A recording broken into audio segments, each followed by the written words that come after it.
All right, it is a mock draft Wednesday. We welcome everybody. And, of course, the chat will be running, so you can get your thoughts in on all of the picks. Jeremy has already made the prediction that he's going to make at least one fan base set something on fire with his pick. So it's stay not tuned that they're for going to that. set something on fire. They're just going to see it and go, but why are we doing that for?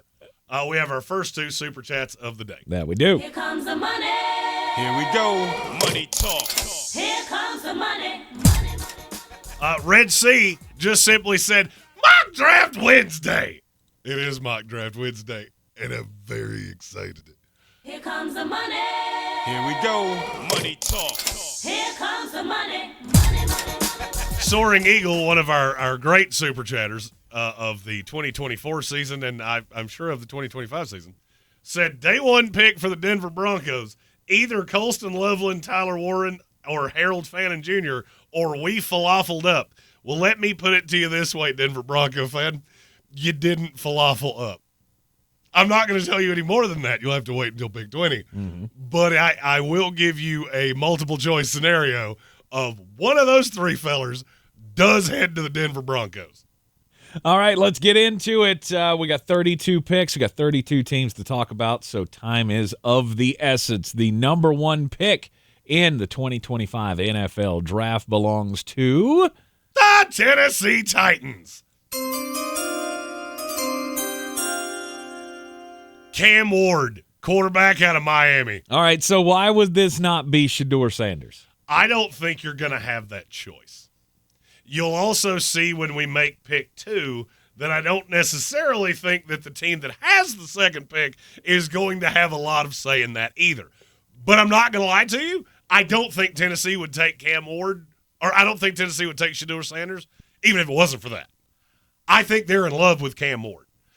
I can't tell you I'm super close to that team, but I know people that are. Mm-hmm. I have yet to hear a person tell me that if Tennessee has the number one pick, they won't take Cam Ward because apparently they're just in love with him and the way he would fit into Tennessee. And you look at what they have and where so for this exercise, Tank is the cap guru. He's figured out draft capital, free agency dollars, all of those things. Tennessee is basically in a hard reset, but it's a hard reset that's not as far back as an average number one overall pick team would usually be. Mm-hmm. I mean, you're starting all over because this is probably the best moment to ever hit the reset button, right? We're bringing in a new GM, fired Rand Carthon. We have a head coach that we just hired, but we have the 9th most money coming up in free agency. We have the 4th most draft capital, including the number one overall pick. I didn't hate the firing of Rand Carthon just because if you're going to reset, this is the moment to do it. I did hate it, but I also look at Tennessee, and you don't have a lot of guys that are coming up. Sebastian Joseph Day, he's a free agent. Tyler Boyd, Nick Westbrook-Akina, who I think they will find a way to get it done with. Mm-hmm. Other than that, it's not a lot of guys that I feel like you should be burning the bridges to get back into Tennessee. So it's really blank slate. The biggest problem I see in Tennessee, your offensive line's not very good. But I do think they have pieces. So just take the journey with me. If you found a way to get a left tackle and you move J.C. Latham away from left tackle, which is not where he belongs, and he never did, and he showed it this year, I don't think you're that bad off. It wasn't good this year. You had a quarterback that holds on to the ball way too long. And I think Cam Ward can help some of those things. To me, he's the only first-round graded quarterback in this class. It's Cam Ward, end of message, repeat the line. Okay. I do not have a first-round grade on the other quarterback that you're getting ready to ask me about. Mm-hmm. It's Shedeur. He's a 2. He's going to go markedly higher than that. Oh, absolutely. Okay. All right. Cam Ward, the pick at number 1 for the Tennessee Titans. At number 2, it's... Well, that's not Oh, Quite dear. who you think. Oh, we got it. We got our first trade. We have our only trade. I don't like doing trades in this scenario. All right. I don't think Cleveland is just a quarterback away. That's A. I know Diana Rossini reported yesterday that they're going to take a quarterback. They're locked in. I don't buy that. I also don't buy that. I don't buy that you are far enough down the rabbit hole to say that. I really don't. Mm-hmm. I also have one great big caveat with Shedeur Sanders. He said 1,000 times he doesn't want to play in a small market. His dad's going to have an influence in this, and Cleveland is cold. It's not a big market. It's not a fun place to play. And outside of Lamar Jackson, you haven't had a whole lot of really marketable quarterbacks. I think he forces his way out of here. Okay, so the question is, who forces their way up to number 2? Hit your button. Uh-huh. The Las Vegas Raiders. I get it. They fired Deion's buddy, Antonio Pierce. Yeah. But for why did they do that? There are only 2 potential landing spots to me. It's either the Giants or the Raiders. If I'm Cleveland, I would rather fall back to 6 if all things are equal, and I think for Shedeur they are. Okay. I don't think there's a huge difference between Travis Hunter and Mason Graham, or Travis Hunter and Abdul Carter, or whichever guy it is that you're going to take. So I would rather go back further. I have the Raiders trading up to number 2, and at number 2, Shedeur Sanders, quarterback out of Colorado. Mm-hmm. So they will overdraft him by a round, and who's shocked that the Raiders would do such a thing? This quarterback class is absolutely terrible. And when I say terrible, I mean terrible. There's one team in this class that gets a shot at a big-time quarterback. Shedeur has all the talent. He's just so much more raw than you want to think he is. And then you really boil it down to, well, who did you ever actually see him play? He played in the Pac-12, which plays absolutely no defense, for a year. Then he played in the Big 12 for a year that plays absolutely no defense. Oh, but he played in a bowl game. Awesome. They played against a Big 12 team in the bowl game. I've seen nothing from him that makes me think he's going to be a day one franchise quarterback. He's got a lot of talent. He just does a lot of really stupid things. The turn your back to the offensive line, I see guys do that and immediately drop them around. Immediately. Because you're going to get yourself killed doing that at some point. And he does it probably more than any quarterback I've ever seen. He's also shockingly athletic with no desire to use it whatsoever. If you didn't like Bryce Young, I don't know how you like Shedeur Sanders. I really don't, because most of the drawbacks with Bryce, I have the same drawbacks with Shedeur. Mm-hmm. Shedeur's a little bigger, but he's as averse to running as Bryce was. He won't do it. And to me, in a perfect world, he would go in the back half of the first round. It's not a perfect world, and it's not going to happen that way. Yep. Quarterbacks always sought after in the draft, and this feels like one that we're shoehorning into this spot. But I don't know. I mean, I don't know that the "I'm not going to play for you" thing is going to go as far as some do. I mean, Zach Sawyer asked, who is the historical comp on Shedeur Sanders? I did not anticipate somebody asking that. I'm excited for this. Achilles Smith. Achilles Smith had talent. Mm-hmm. The problem is he was a system quarterback, and you tried to make him something he wasn't. I see a lot of similarities between the two. I would say Shedeur's probably more athletic and has a livelier arm, but the mechanics are not great. He's super inaccurate at times. And he does that thing that I rail on quarterbacks for doing. He makes the impossible seem possible, and he makes the mundane seem impossible at times. I don't see the Raiders drafting Shedeur Sanders if they just don't go out and get his dad to coach. Because that seems like the most Raidery thing that could happen. Yeah, that was CBS Sports had a bold predictions for 2025, and that was their first one, was that they go get Shedeur and Dion. Yes. I struggle to see that. But I will tell you this. You've already had the Chicago Bears say that they're going to have candidates that would surprise you. Well, the Raiders were the last one to fire their coach. I think that's the last job that comes open, by the way. Nobody asked that. That happened after our show ended yesterday. I do think the Raiders' job is the last one to come open. Mm-hmm. So yesterday I said don't just in your own mind pencil in that Mike Vrabel's going to end up in New England. New England, yes. The reason that I said that was because I have it on good authority that if all things are equal, he would rather have the Raiders' job than the Patriots' job. Oh, of course. Because Tommy's the owner now. Mm-hmm. Okay. Well, I mean, also think about your life. I can live in Boston with Bill Burr yelling at me about everything I think. Or I could be in Vegas with Showgirls. Which one sounds more fun to you?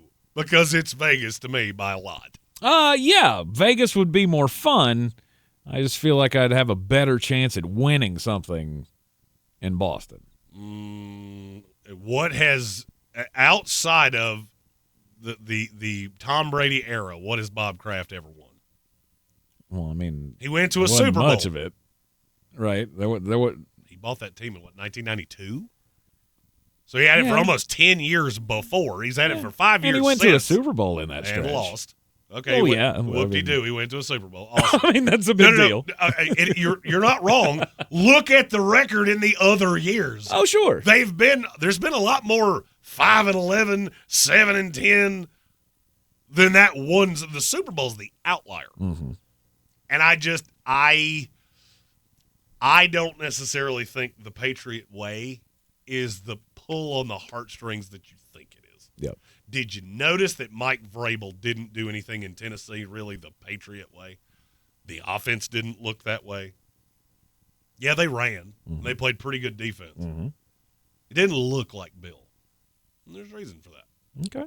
All right. You're in the Sportsocracy, and this is ESPN Asheville, 92.9 FM, 880 AM, and 1400. Take a quick break. When we return, we'll continue with the first of the first round mock drafts from Flowstradamus. The Sportsocracy. We treat star athletes better because they're better people. That's not fair. Fair, kiddo. Get used to it. We are back at the Sportsocracy on ESPN Asheville. It can't come crashing down that soon. Well, Tom Pelissero with a report that Bill Belichick has heard from Tom Brady to gauge his interest in being the next head coach of the Las Vegas Raiders. No. All right. He has a job. I get it. We're Carolina guys. We're Carolina affiliates. There would be a part of me that low down would go, that's the most Carolina thing I've ever seen in my life. They hired Bill Belichick, and he left for the Raiders before he ever coached the game. That would be absolutely awful. Mm-hmm. Yeah. Anyhow, let's get back to the first mock draft of the Draftmas season. The NFL regular season has come to a close, so we know the draft order at the top. And picking at number 3 is the New York Football Giants. And what do they need? This is actually one of my favorite picks of the draft. Mm-hmm. Travis Hunter, cornerback, wide receiver. He does a lot of stuff from Colorado. So we're throwing the Giants into the maybe you can get Kirk Cousins to come play for you group. Well, what else are you going to do? All right, the only two quarterbacks that anybody with an IQ above salad dressing would take it. If you take Jalen Milroe in the first round, you could tell me Bill Belichick did it. I would walk to his house, knock on his door, and go, "You, my friend, are a moron." There's no quarterback here. I think the Giants will be very in on J.J. McCarthy. I just don't know that they're going to be willing to cede this pick for J.J. McCarthy. This turns into the what was the old cartoon character? I'll gladly give you $5 tomorrow for a cheeseburger today. Yes. Yeah, I'll give you next year's first rounder, but you're gonna have to give me Goldilocks here now. Mm-hmm. Because look, Minnesota's going with Sam Darnold. I don't care how bad Sunday win against the Lions. Sam Darnold's the starting quarterback of the Vikings. Yes. The Giants have a lot of decisions to make. They also have a great big problem of outside of Malik Neighbors, who's the second biggest star on this team? Is it your 330-pound defensive tackle? Oh, yeah, because those sell amazingly in New York City. Oh, by the way, he's not even the best defensive tackle. He plays in your stadium. Mm-hmm. That guy plays for the Jets. Right. Kayvon Thibodeau, who you tell me how great he is, and I see it at times. Brian Burns, you need a corner. And look, Travis Hunter is an elite Sauce Gardner level corner. Then you add in the fact he also wants to play wide receiver. The Giants already have Malik Neighbors. Mm-hmm. I think the Giants are the perfect fit for him. Okay. Because he can come in and play 20 offensive snaps a game. You've still got pieces at corner because they have drafted other guys. Deontay Banks, Cordell Flott, who still somehow 2 years in the league has yet to have the buffet of cheeseburgers that I said he needed 2 years ago. You still got pieces, so you don't necessarily have to play Travis Hunter on every play. Don't play him defensively every defensive snap. In obvious running downs, take him off the field. Mm-hmm. Can you get burned in that? Sure. But then you add in, you've got the most dynamic two-way player that we've ever seen. Yes, more than Charles Woodson. Yes, more than Deion Sanders. Because he's a better receiver than those two were. That fills two holes for the Giants at one time. Then you go get the quarterback, and I don't care if it's Kirk Cousins. I don't care if it's J.J. McCarthy. Frankly, they were super interested in Russell Wilson last year. I wouldn't care if it was Russell Wilson. You're doing it for a year no matter what it is, unless it's McCarthy, and McCarthy's a very large draft capital outlay. And I'm not doing that on January 8th. Mm-hmm. If there was a prop bet that you could get that Shedeur Sanders and Travis Hunter go back-to-back in the draft, I would. Could you? I would give. Could you get some odds on that? Well, let's see. I've already had a vasectomy, so probably the most valuable thing I have would not be worth much. I'd give both of them. Yeah. Both. You get both. We got all the boys on the table. I don't see any way that doesn't happen. Yes. The fourth pick in the 2025 NFL Draft belongs to the New England Patriots. Sorry, I got distracted there. Got a lot of stuff happening on this screen right now. This one might be a little surprising to people. I don't think it's going to be surprising once we get into it. Okay. Kelvin Banks Jr., offensive tackle from Texas. I hear how good this line class is. Unfortunately, I don't really see it. Okay. I really like Will Campbell. Mm-hmm. I really like a couple of other guys. In terms of no doubt left tackle, I don't see a ton of them. And Kelvin Banks is the one. I considered Teteroa McMillan, but then I looked at the rest of this class, and I looked at the rest of the capital for New England. With my further picks, I can add another receiver, and I'm not going to lie to you. I don't think Jalen Polk is better than what I saw this year. Mm-hmm. Kayshon Boutte showed that, he can play. Agreed. Your offensive line, if you released all five of those guys right now, I'm not sure three of them would make a roster, let alone start anywhere. You got to start somewhere, and Kelvin Banks is a good start. And he would make a great addition. Obviously, he would be a cornerstone for the future of the offensive line there. And they have $133 million in cap space. That's another thing. If I'm New England, T. Higgins is going to have to tell me no. Absolutely. I'm giving him whatever it takes. I give Drake May the one with T. Higgins, and then that moves Polk to the two. Right, you got Polk Boutte. Would be the three. Boutte would probably be the two. Okay, either way. You still got Pop Douglas in there. Look, you've got a lot of guys. The only problem is that New England's receiving core right now looks a lot like my dating record before I met my wife. Whole mess of threes. Mm-hmm. Mm-hmm. And that'd be a big swing to take. for the New England Patriots with the 4th pick. Look, this was your Outland Trophy winner. He's been an absolute stalwart for Texas. And he's a big dancing bear. He's the guy that I think goes into the combine process and then the scouts get involved and go, no dude that size is supposed to move like that. Right. That's not of this world, and I want him. I want him to play for our team right now. All right, at number 5 in the draft. The Jacksonville Jaguars. Mason Graham, defensive tackle, Michigan. I don't know that I have ever liked a defensive tackle prospect as much as I like this one. That's saying a lot. I want him to be. Look, I don't hide this. I'm a Jets fan, and I want him real bad. I haven't wanted anything this bad since I wanted the Spice Girls to come to my 9th birthday party. Okay? I love this kid, and I think he's an immediate disruptor. I think you can play him up and down the line because he's freakishly athletic. He's very large.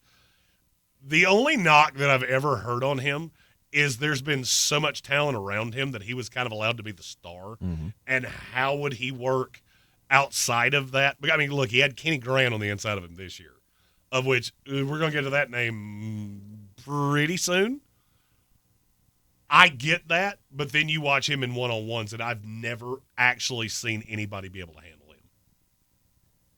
You put him in Jacksonville, you've already got Josh Hines Allen, you've already got Devin Lloyd, you've already got Trayvon Walker, you've got guys that can stand up and sometimes have their hand in the dirt. This is the guy that in the middle just dirties it up, and a really good run stopper. Mm-hmm.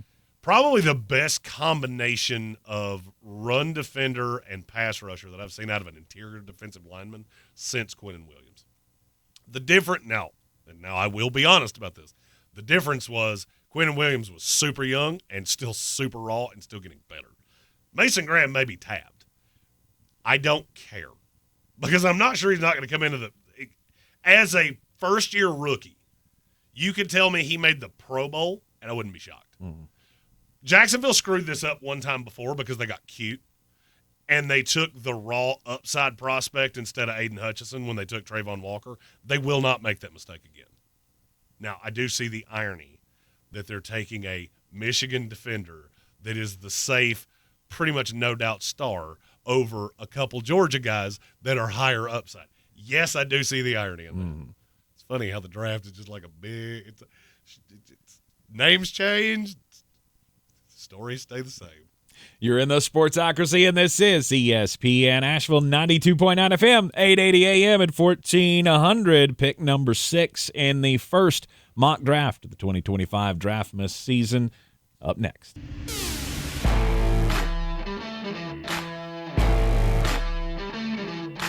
The Sportsocracy. What are you people? On dope? Welcome back into the Sportsocracy on ESPN Asheville. It is Mock Draft Wednesday. Yes. And look, we get it. There's playoff games. We know every show in America is inundating you with their takes on playoff games. All right, we got it. We don't really do interviews, so you're going to hear plenty of our takes on the college football playoff games, which will be tomorrow, the NFL playoff games, which will be Friday. We do a lot of draft stuff around here, okay? It's what we do. We're draftmen. And I have resisted the urge to do a mock draft forever. I had to get all the things in place to make my announcement after the 16th pick. So like I said, it's my day, okay? Here comes the money. Here we go. Money talk. Here comes the money. Money, money, money. All right, super chat from Red Sea, who says Draftmas season is the best season. Draftmas season is the best season. It's Christmas ends, and about the time that you look at the tree and go, we should take that down. No, you shouldn't. Decorate it with the logos of your favorite team and call it your Draftmas tree because all the gifts will be under it so soon. Nice. Have y'all taken down your Christmas tree? Hell no. Okay. If my tree's not up at my birthday, one of the better years we've had. That's in March for those of you who are Yeah, not my keeping birthday's score. the day before St. Patrick's Day because God knew what he was doing. Let's give him a reason for a 4-day bender. That'll be good. Yes, indeed. Cowboy Zach Hurst is the day before mine, too. So, not only do we have mine and the drunken holiday of my Irish heritage, one of my best friend's birthdays is the day before mine. It's reason to celebrate. We have a couple questions that I want to hit on before we. Okay. Evan Doyle asked, "Would you agree this is a shallow tackle class but a deep guard class?" Yes, I would. I actually think this is a deep class. Period. You just don't have the elite, no doubt, franchise left tackle. If you told me somebody in this class became Jonathan Ogden, it's Kelvin Banks. Okay. I see another guy that we will talk about probably in this segment. I rate him very highly. I've been burned by this kind of prospect before, and I think that I'm starting to see how the league views these guys and why this keeps happening. Okay. All right. Do you have another question that we need to get to before we get to pick number 6? Gamut fan asked if I wanted to do karate in the garage with Mason Graham. If he wanted to, I'm down. Or we could go get ice cream cones, or we could go to a Creed concert together. Mason Graham and I could be besties, and I don't doubt that at all. Okay. And it would be magic. I just would never want to make him angry because he's kind of like the Hulk. You won't like him when he's angry. Unless he plays for your team, in which case you'll love him. The number 6 pick in the 2025 NFL Draft belongs to the Las Vegas Raiders, however. But they made a move up to get Shedeur Sanders, which left the Browns to sit here and do something that I like a lot. So the pick belongs to? The Cleveland Browns. It's got to do it for everybody. Abdul Carter, edge rusher, Penn State. Oh, good. Yeah. Right on the other side of Myles Garrett. You want to make that defense, you want to make that defense great again? Not. See what I did there? You know what I did? We heard you. I know you know what I did. Go by Greenland. Yeah, Panama Canal, that's ours now. Mine now. You want to make that defense great again? Abdul Carter's a good way to do it because you put him on the opposite side of Myles Garrett. And already the pieces you have in the secondary, there are two teams that just so happen to pick back-to-back in this. Your path to righteousness is that defense getting back to where it's supposed to be, not you trying to be some offensive juggernaut. And that's kind of how I view Cleveland. I think you have a lot of good pieces. I love Myles Garrett. I love JOK. I love Denzel Ward. I think Greg Newsome had a terrible year, but I still think he's really talented. You need another edge rusher. You need somebody that can keep pressure off of Myles Garrett. That guy does that. Abdul Carter is one of the weirder prospects I've ever seen. I don't know how much of his story you know. He was an off-ball linebacker. And he went to James Franklin and said, "Nope, not anymore. You put my hand in the dirt and watch what I can do." And he did, and he was one of the best players in the country. Mm-hmm. And now Penn State's in the semifinals of the college football playoff, and Abdul Carter's a big reason why. I'm not going to say he has Micah Parsons' upside because that's lazy. They both played at Penn State. They both kind of have similar trajectories. They're similar players. I mean, in terms of what they can do, they're similar freak athletes. They can be moved around. They're very modern NFL players. I love Abdul Carter. Which could be a nightmare and an all-time matchup or an all-time pairing if you have Myles Garrett on the other side of that guy. Yeah, you want to get him to stop talking about, hey, maybe I want to trade. That's a good way to get him to shut up about that. Question is, would they give him the power to just change the name of Lake Erie to Lake Cleveland? That's power. I feel like that was a political joke that I didn't understand. Yes. Gulf of Mexico? Oh, yeah. You didn't hear that? I did. For those who may not know, our incoming president yesterday said, "That's the Gulf of America now? It's ours." Not sure why Mexico got top billing anyway, but I didn't know a president could just go, "You know what? We've been calling it that forever. It's now ours." It's ours now. That's what we do. All right, at number 7 in the 2025 NFL Draft, the New York Football Jets. This pick will be a little strange to some people. but I don't think it should be. Will Johnson, cornerback out of Michigan. Ask the question. I know you want to. But don't you already have corners? DJ Reed's a free agent. Ah. DJ Reed's probably not going to fit into the scheme of whoever they hire, which I think is becoming more and more and more and more possible that person is Rex Ryan. You give me Will Johnson and Sauce Gardner, I now have two guys that I can man up, line up against absolutely anybody. And that front seven's already pretty good. I wanted Mason Graham. I'm not hiding that. But that's a pretty good consolation prize. If Travis Hunter wasn't in this draft class, Will Johnson probably goes in the top 4. He's that good. That's how good the top of this class is. You get to about 8, and you're still hitting possible franchise elite players. And I think Will Johnson's one of them. I have a very high grade on him. I actually think he's a better corner than Travis Hunter. He just doesn't play wide receiver 2 and win the Bolitnica. Every time I talk about Travis Hunter, it feels like a stupid storyline from Madden. You remember when Madden got cute and they developed storylines for all the players? It's like, this guy won the Heisman both ways. He won it as a corner one year, then won it as a receiver the next year. That's stupid. That would never. Oh wait, it did happen. Oh wait. Oh wait, not quite, but you were close. But you got real close. But yeah, to me, Will Johnson, Ahmad Sauce Gardner. The Jets have to make that defense really, really good. I think Tyrod Taylor is probably going to be the quarterback of that team next year. Okay. And you lean on the running game. The line is talented. I watched every single Jet snap. I get it. Well, you could add an offensive lineman. You could, but you already have 5 that you're invested in. Olaf Fashanu will be fine. Elijah Vera Tucker will be fine. The problem was that every team that played the Jets knew that Aaron Rodgers probably runs a 7-flat 40 now. He cannot run. And so they just bulldog blitzed. And you add that into Keith Carter and the joke of an offensive line scheme they had. It was dead on arrival.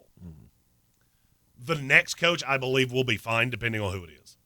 Please, God, not Matt Nagy. If it's Matt Nagy, I swear to you, outside of the one I have on, I will burn everything Jet-related I have. You still need to have one. I love this city. I love this city. Okay. It's a nice one. It's the salute to service. I love this city. Snow camo. I like that. You can wear that out when you go sledding this weekend. I will not be going sledding. Snow is stupid. Snow is the stupidest thing. Like, why do we snow? I mean, I get it. Like, the sky does it, but It does. It's a dumb thing we do. Okay? Get Elon Musk on no more snow or snow when we want it. I know Elon's got the technology for that. Like, put something up in the sky and it just snow. On Christmas. Easy there, conspiracy theorists. You can get into For sure. cloud seeding and all that next. Hey, look. None of you want to agree on chemtrails. I know Elon Musk has got the ability. At number 8 in the upcoming NFL draft, that is where? The Carolina Panthers. That's right. The Carolina Panthers have that pick. Tinaroa McMillan, wide receiver, Arizona. Okay, well now we're talking. We got Bryce Young on the the trajectory here. You couldn't have asked for a better end to the season when he had a 5-touchdown game against the Atlanta Falcons. And I trust me, I know what's coming. Well, we need to address the defense. I agree with you. The problem is all the elite franchise defensive players, they're gone. It would be a reach at this point to not take Tinaroa McMillan. So you give Bryce Young a legit 1. Yeah. Now Xavier Legette becomes your 2. Jalen Coker becomes your 3. Adam Thielen, if he hangs around, you can pepper him in, but he's getting older. Adam Thielen and I are the same age.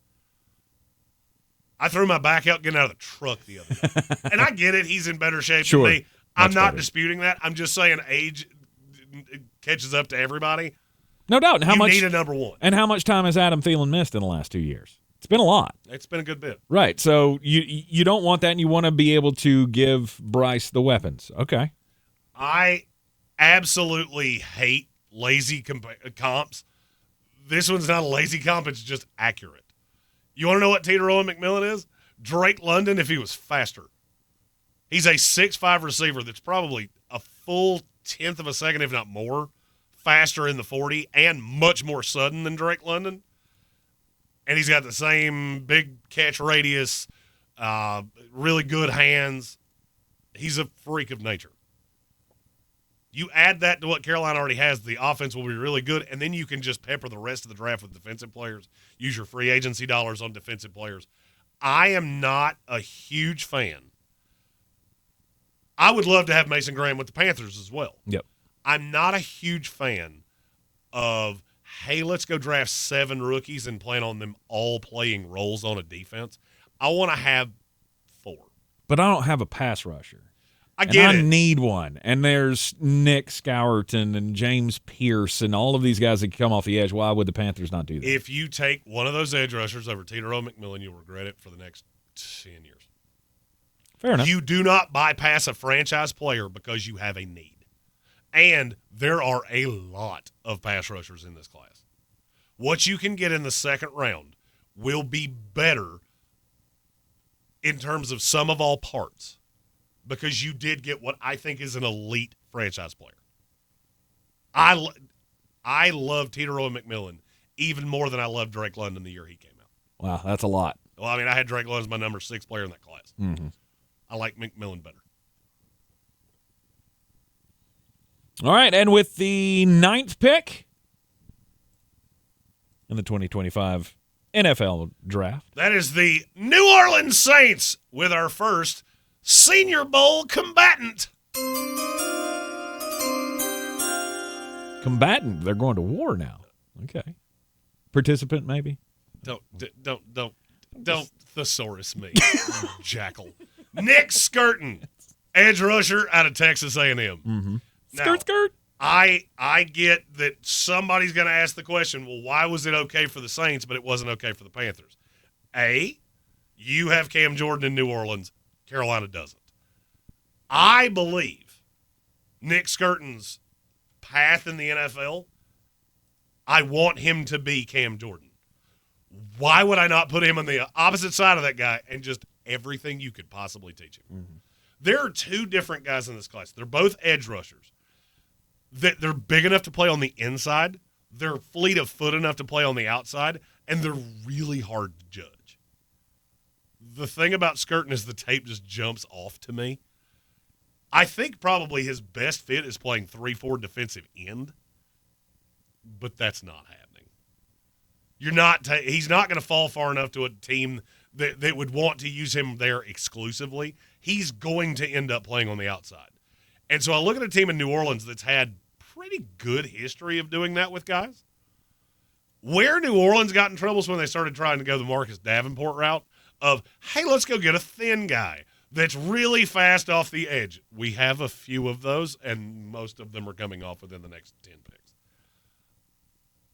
And I know it's a different regime. I think Aaron Glenn's going to be the next head coach of the Saints. Okay. That's where I think this is headed. All right. And this gives me a very multiple piece that I can use in 3- and 4-man fronts, something that Aaron Glenn does. Yep. He better do more with less because that's a team that continues to be mired in salary cap hell.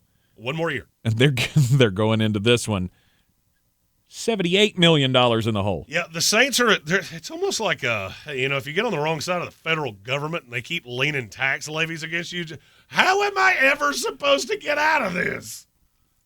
Man, I've been paying you 70% of my salary for 19 years. Do you know how much top ramen that is? It's a lot. They got 1 more year, and then they're not clear of it, but it's getting better. All right, let's get number 10 in. The Chicago Bears have the number 10 pick. Chicago's such an interesting team to me because I think that team's so good, 2-53, and they're so bad at quarterback. Yeah. So let's see. The pick is, what's the team? The Chicago Bears. I screwed that up. I apologize. Let's see who they pick. Will Campbell, offensive lineman, LSU. If you've been watching our draft coverage for long enough, you know when I say offensive lineman, it means that depends on what team you go to. I think he can play tackle.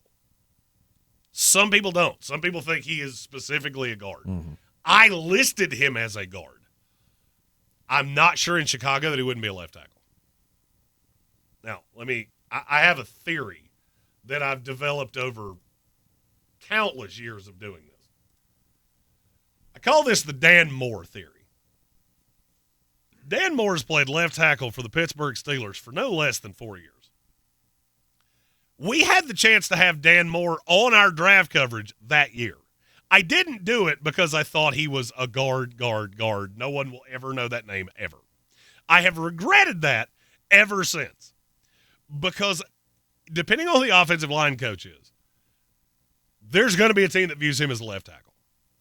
I think the Bears are that team. I considered the Saints, but I think they would use him at guard.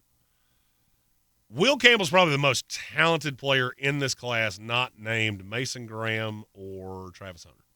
Wow. I would say he's probably the most talented player. Problem is, he falls into that Peter Skoronski, damn, you're good, but where do you play? And I don't know. My track record with guys like this has not been awesome. Now, I've told you this before. Certain teams are just not good at evaluating certain things. Yeah. I am apparently not as great at evaluating the tweener. I can tell you when they can't play tackle. It's when I hedge and I go, I don't know. J.C. Latham? Yeah, I wasn't wrong about that. Yep. Not for 1 second was I wrong about that. Peter Skoronski hasn't been as good as I thought he would be. Could that be because there's no anchor on that line? He doesn't necessarily fit the scheme? Sure. But that makes guys really volatile. I want to have Will Campbell as my number 3 overall prospect. I'm not going to. But I do think a team will get a really good player in him. He may just be typecast as a guard. Mm-hmm. That may be what he is forever. Oh, Rashawn Slater is the one that always comes to my mind. That's the other side. They were both at Northwestern at the same time, and I evaluated them the exact same way. I was dogmatic that Rashawn Slater could play left tackle, could be a Hall of Fame guard. Skoronski, I didn't really like as a guard, or I didn't really like as a tackle. I thought he could be a Hall of Fame guard. Well, now I've seen this play out 2 ways. I was really right about one, and the other one, well, you play for the team with the worst offensive line in the NFL, so I don't know what to do with you. All right, Will Campbell going at the end of the top 10 to the Chicago Bears. He is LSU's an interesting place in this class because they have a lot of guys that I think are super talented, but they're not going to go as high as they should. Will Campbell's one. Harold Perkins is one. Mason Taylor is one. And I can't really put my thumb on why that is. I mean, Brian Kelly plays an offense that, I mean, it's produced players. I don't think it held back Malik Neighbors this year. Not much. All. No. But for some reason, it seems like the industry just kind of holds down LSU guys. So it's like, I'm not going to say it's not a vendetta, but I mean, you look at the best receivers in the NFL, 3 of the 10 best receivers we have in the NFL are LSU guys. Yeah. Well, I mean, you mentioned Perkins, and I thought, you know what? That's a name that I hadn't thought about in a long time. You're not the first person I've done that to. Perkins was one that at the beginning of this cycle, right, preseason, Harold Perkins is going to be in the top 5. I don't think I've seen his name in the first round of a single mock draft I've looked at. You won't. And when we get further down the road, I'll explain to you why. I think it's a little short-sighted, but there is a player in this class that I think we have to wait about 5 picks for him to come off the board. The difference between him and Harold Perkins is negligible at best to me. One of them has an exponentially higher bust rate. That one's going in the first round. Harold Perkins is not. All right, the picks are in for the top 10 of the first Flowstradamus mock draft of the Draftmas season. Hang with us through the break. We'll be back here on ESPN Asheville. Live from the Ingalls studio, I can't wait to play with myself every day. the Sportsocracy. Damn the devil to hell! Let the big dog eat! Let him on the field! Come get you some of this. Fire them cannons! By golly, put more powder in those things. He couldn't take any more disappointment. Oh my God. The Jets killed him.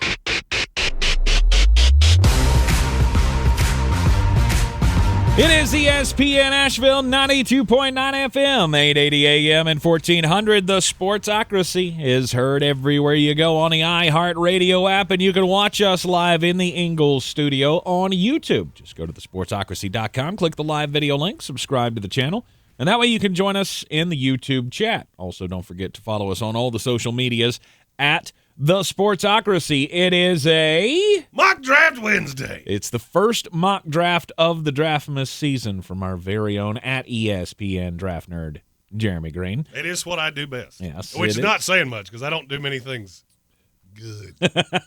You do plenty good. You just do this weller. Although I did stay up till 3 o'clock this morning making graphics for this, so, commitment's there. Yeah. You might call it a passion project of sorts. Yeah, speaking of that, we have at the bottom of this hour, we will be announcing my new little passion project that we'll say it's Mullet and Friends. That we will. We'll announce that after the 16th pick of the mock draft here. We've made it through 10 in the first hour, and Ben said in the YouTube chat that he just joined us, so anybody just joining us, here are the picks that have already been made in the first mock draft. Cam Ward at 1 to the Tennessee Titans. Shedeur Sanders in a trade-up with the Las Vegas Raiders. I don't think his dad's going to agree to him going to Cleveland. I don't buy it. And it's felt like, even with the Antonio Pierce thing, he's forcing him to Las Vegas. I'm not saying that's what Cleveland would want to do. It's what I think they would try to make chicken salad out of chicken excrement. Travis Hunter to the Giants at 3. Kelvin Banks Jr., the offensive tackle from Texas, at 4 to the New England Patriots. Mason Graham, the defensive tackle from Michigan, to Jacksonville at 5. Abdul Carter, the edge from Penn State, to Cleveland with that traded down pick at 6. Will Johnson, corner from Michigan, to the Jets at 7. Teteroa McMillan, Arizona wide receiver, to Carolina at 8. Nick Skirton, edge rusher from Texas A&M, at 9 to the New Orleans Saints. And Will Campbell, offensive lineman, because I don't know what position he's going to play, but he should play it pretty well, to the Chicago Bears at number 10. All right, that brings us to the 11th pick in the 2025 NFL Draft, and it belongs to the San Francisco 4th and Niners. And the 49ers got a big decision to make. James Pierce Jr., edge rusher out of Tennessee. Mm-hmm. I don't really understand why he's fallen out of favor with draft nerds like myself. I just don't. I don't get it. I don't get what you were expecting. I don't get what you didn't see. I don't get it. Is he thin? Yes, he is. He is a thinner edge rusher. If you're wanting a bigger guy, you got plenty of options because there's Shamar Stewart, there's Nick Skirton that we just talked about. I look at James Pierce on the opposite end of Nick Bosa and go, well, that could be terrifying for a long time. Yes. Drake Jackson, doesn't always work for us. Well, I mean, he looked terrifying at USC when He's he was looked good coming out. in San Francisco at times. It just hadn't happened enough. Mm-hmm. You talk about a guy that if I was the GM of an NFL team and I was a 4-man front team, I would be doing everything in my power to get Drake Jackson out of San Francisco. I've seen guys not fit that system or not fit exactly what one of those defensive coordinators wants. There's also a great chance Robert Saleh is going to be back in San Francisco as the defensive coordinator. So, yeah. Will McDonald, that went pretty okay. Yes. He was thinner than James Pierce. Mm-hmm. And by all accounts, James Pierce more talented coming out, right? James Pierce is not a liability against the run the way that Will McDonald was. That's usually what we say about D linemen that are this thin. I mean, Pierce lists at 242. I think Will McDonald actually listed at 235. Mm-hmm. There's always a rumor that he ate just a gigantic dinner at the combine and weighed in at, I want to say he weighed in at 238. James Pierce is bigger than him. Yeah. And he's better against the run. Okay. So you put him in a 4-man front like that. Look, Red Sea wanted him in Arizona. He ain't making it past you. Let me put it that way. There's a nice run of teams here that need pass rushers. Good thing is there's several of them right here. Beauty's in the eye of the beholder. You go get whichever SEC guy you want. They're all from the SEC. Let's get to the next one then. At number 12. This is, to me, and I get it, I'm nerdier than a lot of you. This is where this draft kind of takes a turn. And this is the last pick that I feel like I have a really good grasp on. Because if things went this way, and the Dallas Cowboys, the Dallas Cowboys There we go. are on the clock. Ashton Genty, running back, Boise State. Well, this is like the easiest one on the board, isn't it? For I think sure. every mock draft I've seen has him going to the Dallas Cowboys. Of course they do. Because the Dallas Cowboys are currently starting Rico Dowdle, who I think has a nice role in a committee, but if you watch the two of them on tape, there is a big dadgum difference between the two. I don't necessarily think he's as elite of a prospect as everybody else does. I also think there's practically no way he doesn't come into the league as a top 10 running back off the jump. He's really small. Mm-hmm. That always makes me nervous. He's only 5'9". And I think that's like a Tank Spencer 5'9", where he's really 5'7". He just wears lifts in his shoes. Right. But he won't look that small because, they still have the little Kansas State guy there. Oh, what's his name? It was in my mind. Deuce Vaughn. Yeah, Deuce Vaughn. Deuce Vaughn's still there, so he'll make Ashton look normal size. Every 5'5" running back that's ever played in the NFL, in my head, immediately I go Darren Sproles. Yes. They look nothing alike. It's still Darren Sproles. Fine. He still Little guy. saved Tank from getting mated by a bus in Indianapolis and is the reason we're here. That he did. I still want shirts made that said "Here by the grace of Darren Sproles," with like bus tail lights on the back. Nice. You should create it. I think we'd sell a couple. No doubt. Genty's a talented, very balanced running back. I don't know that he has very little bust potential because I don't see a way he comes in and gets fat or he comes in and he's slow. But you did see against Penn State, that's what you look like against elite competition. Now he just kept on going. Mm-hmm. And eventually he wears you down because the kid doesn't get tired. Cardio, he must do 7 times a day because he never gets tired. I'm in like with him. I'm not in love with him. I told you before the season, I had a late second, early third round grade on him. That has changed a little bit. I'm having to modify my theory on running backs because, well, the league changed. Right. I said I would never have a mock draft again that had 2 running backs in the first round. Well, here we are. Here we are because there's 2 in this one. Right. I mean, you had the rebirth of the running back position with Derrick Henry doing so well in Baltimore, Saquon Barkley just setting the world on fire in Philadelphia, Josh Jacobs in Green Bay. There were a lot of examples of, okay, so we overlooked that position for a few years or poo-pooed that position, so to speak, for a few years. Now maybe it's time to pay attention again. Well, and you also have to – all right, I'm going to go on a little tangent because somehow we're, for the first time ever in something we have to do 32 in 3 hours, we're actually ahead of the clock. Is it that there was a rebirth, or is it that the really talented running backs that went from Team A to Team B went from a really bad team to a really good team? Saquon went from the Giants to the Eagles. Mm-hmm. Josh Jacobs went from the Raiders to the Packers. Mm-hmm. Derrick Henry went from the Titans to the Ravens. Mm-hmm. They were good before. They were just behind markedly worse offensive lines. Sure. Now teams are looking at this going, oh, if we invested in a running back and we put him behind our line, which is good, they can do crazy things like San Francisco did until theirs broke. I don't necessarily think it's I don't think it's a rebirth as it's being made out to be. Mm. No, you had a slew of running backs that were really talented that wound up on bad teams.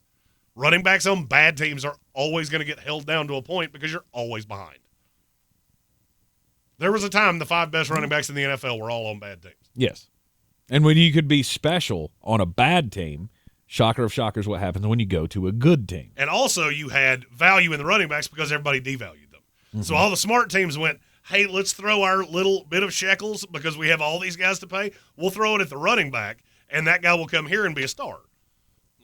Be careful of the overcorrection. That's all I will say on that. All right, a team probably not looking for a running back coming up at number 13. Miami Dolphins. Sorry, some of these, for colorblind people, it's not real easy because the logo fades into the background. Okay. Where's the logo? It's not Green Bay because that G's not the right color. Yep. Number 13 is the Miami Dolphins, and their selection. Malachi Starks, safety out of Georgia.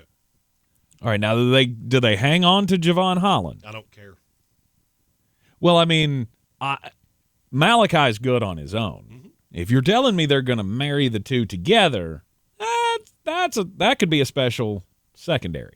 I don't know the answer to that. Javon Holland will have a tremendous market if he were to make it out into the open market. I know Anthony Weaver well enough that you give me a piece like this, Malachi Starks can play. I mean, you're the Georgia guy. You feel free to wax poetic. I know you love the guy. I do. I absolutely love him. And I've heard people talk like, oh, well, the Georgia secondary's not good. Why is Malachi Starks still a top prospect in the NFL draft? Oh, can I answer that? Please. Do you even watch tape, bro? Why is he a top prospect? I don't know, because he's awesome. Right. Because it's very obvious that quarterbacks go, ooh, let's find number 24. He's right there. We're going to go over here. Because we're not real worried about over here. Pretty scared over there. See, the fact that he had, we'll just go ahead and call it dog water talent around him in the secondary, it always made him look bad because he's the one chasing the play. Yeah. When the corner when the wide receiver slips the corner, and then all of a sudden here's Malachi Starks out here going, okay, I guess he's mine now. He's the one in the frame, and you go, oh look, Malachi's getting burned again. No, not really. No, he's not. He's not getting burned. He's the one trying to make up for the ills of everybody else. And that happens to safeties a lot. I'll be 100% honest with you. Watching Malachi Starks on tape, I think he can play the Brian Branch role. I agree. Where he lines up in the slot. He moves all over the formation. Javon Holland can do that. It's not really necessarily what he does best. The best comp to Malachi Starks I have is Minkah Fitzpatrick. Hey, what position can you not play? Not applicable. Right. What can you not do? I mean, don't ask me to kick because I'm not particularly good at that, but I'm really good with the ball in my hands. Yep. I can play every position on a defense. I think he's a stud. Yes. I think he's going to be awesome. awesome. Look at what Kyle Hamilton did to that Baltimore Raven defense, and because I know this is coming, it happens every single time we do this. Safeties in the NFL aren't worth top 15 picks. Go watch what Kyle Hamilton just did to the Baltimore Ravens defense. Understand that this is an imitation league, and then tell me that Malachi Starks didn't go in this high. I'll wait. Yep. I love Malachi Starks in Miami. I hope that works out for you. He's going to be a star for whoever takes him. Oh, for sure. At number 14. You know, every year, and now look, I have a nickname. Actually, I have a slew of nicknames, but there's only one that has an NFL position in it. Mm-hmm. What is that? The tight end whisperer. I don't know how to appropriately explain how passionately I feel about this player being just an absolute dog.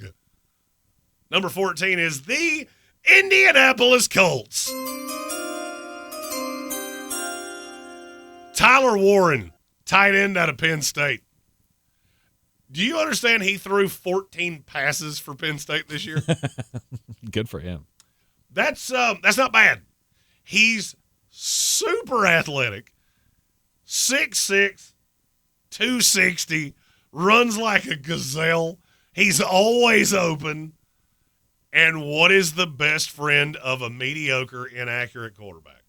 A tight end. Mm-hmm. Now, you want me to tell you the difference between Tyler Warren and practically every other high-level tight end, what is including that? Brock Bowers, who just had arguably the best season a rookie tight end's ever had.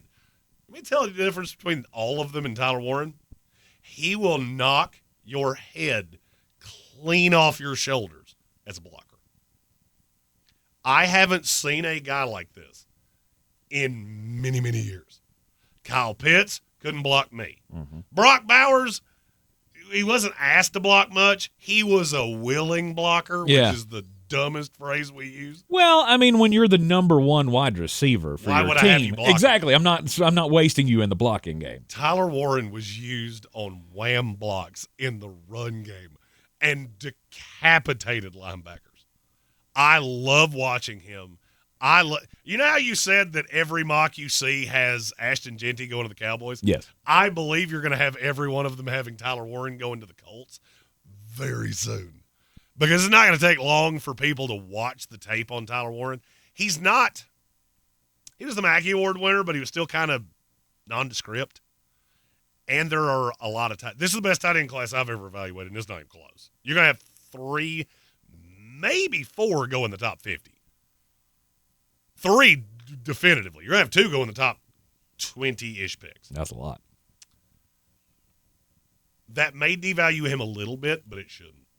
I have him just a hair behind Brock Bowers, and Brock Bowers was the highest-rated tight end I've ever had. Mm-hmm. He was my number 1 player in the class last year. Yep. I definitely lived up to the hype with the Las Vegas Raiders. Yeah, he broke Mike Ditka's tight end rookie receiving record that stood since my father was 5. That's pretty good, considering I'm 37 years old. Although he went to another scenario where, hey, you're the number 1 wide receiver again on your team. Tony not Turntable, going to be the same thing for Tyler Warren. Tony Turntable said Tyler Warren reminds me of George Kittle, but better. I can't disagree with what he just said. Better? At this age, no doubt. Okay. Not close, because he's 22 years old right now. Am I telling you he's going to be George Kittle? No, but his upside's higher than that. We have 2 super chats on the way to the commercial break. Here comes the money. Here we go. Money talk. Here comes the money. Money, money, money. We'll start with Alex S., who said, I don't know how Jalen Walker doesn't replace Louvu in Charlotte. I kind of covered that. Tito McMillan was the last of the franchise players. Jalen Walker is raw, doesn't necessarily have a defined position. I could not bring myself to bypass what I value to be a franchise player for what I think is more of a project. Now, you're not going to wait long on Jalen Walker. He will come off the board in very short order. And I understand why you said that. If I was Carolina and I wanted to do that, I would want to trade down just a little bit. I think that's going to be really hard to do in this class. Then one more. Here comes the money. Here we go. Money talk. Here comes the money. Money, money. Red Sea with one of the funnier super chats I've seen in quite some time. Jeremy, how dare thou send my top target for the Cardinals to the 49ers? And that reminds me of every time I get in my car, the Parks Ford Mobile Studio to drive home, and I go, whoa, why, who are all these people living their lives, getting in my way, trying to get to their respective homes as well? You should just get out of my way and let me have what I want. Yes.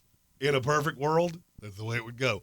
Now, look, Red Sea is a Cardinals fan. He is living in a place that I have been for many years, which is I see a prospect, and I want the prospect, and my team didn't make the playoffs, and I feel like I'm entitled to just a little joy, and then the Baltimore Ravens somehow take him right in front of me, because that happened like 8 times. That's why they're Baltimore, and we're the New York Jets. The first Flowstradamus mock draft of the Draftmas season continues here in the Sportsocracy. Next, the Atlanta Falcons are on the clock at number 15, which also means we've got Flowstradamus' special announcement coming up after 2 more picks here in the Sportsocracy on ESPN Asheville.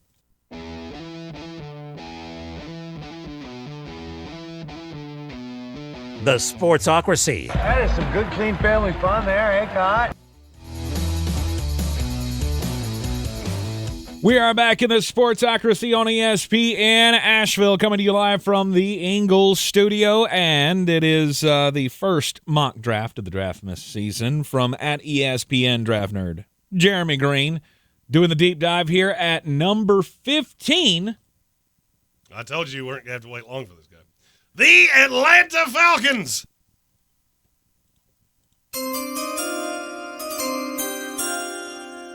Jalen Walker from Georgia. Yeah, I think they've probably had an area scout on this guy for a minute. Oh, I'm sure. Jalen Walker is one of the weirdest prospects I think I've ever evaluated. What makes him weird? I don't know where he plays. Does it matter? Yes. It does. A lot of teams play positionless football now. And they do. All right, so I'm going to give you a name, and you tell me what the difference is. Okay. Isaiah Simmons. Freak of nature. Yeah, pretty similar. Really struggled to find a place in the NFL. Because built like a safety. Mm-hmm. Simmons is thinner. I think it's a very specific type of defensive coordinator that could use him.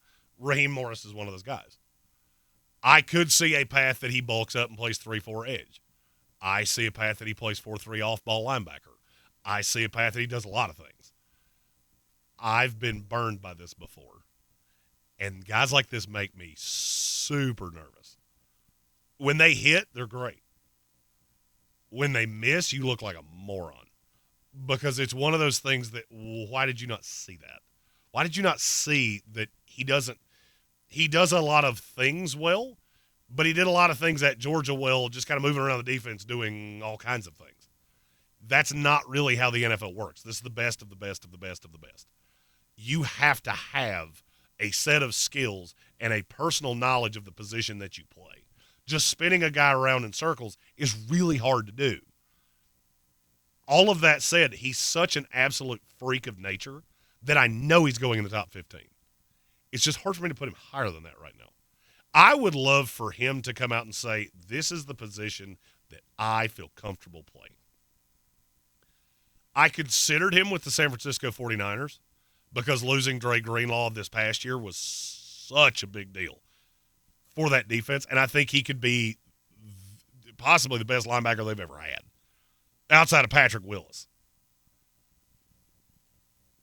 My problem is taking that in the top 11. In Atlanta, I feel like he would be moved around, and they have some other kind of hybrid guys, and I do really like Raheem Morris. I don't know that he's a great head coach. I've just seen him succeed as a defensive guy in so many different places that I feel like he's going to do that again. Mm-hmm. The offense, I believe, is trending in the right direction. It looked that way with Michael Penix. Your defense is just so unbelievably bad. Well, the offense really couldn't have looked much worse than it did with Kirk Cousins back there. Correct. So Michael Penix, it was a good start. I will admit that it was a good start for them. I think this would be a fine pick for, as you said, from a good defensive coordinator to be able to find places, because Jalen Walker is that he could play on the line. On the outside of it, far on the outside of it. He could play at the second level. Wide nine. Yeah. Somebody, let me check the name. Jackass said Jalen Walker is Nolan Smith 2.0. And he very well could be. Yeah, but I think he's better at getting after quarterbacks than Nolan was. He is, no doubt, but he's also bigger. Mm-hmm. Not by much, but he's bigger. I kind of agree, but Nolan Smith even is just now finding his footing in Philadelphia, and he's super situational. Yes.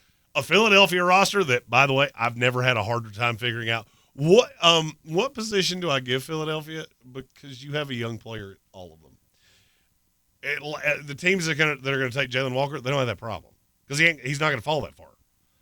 Yeah, I would love to put him with a Baltimore. Yeah, because Baltimore's going to find a place to put him. Of course they are. They find a place to put everybody. He's not going to last that long.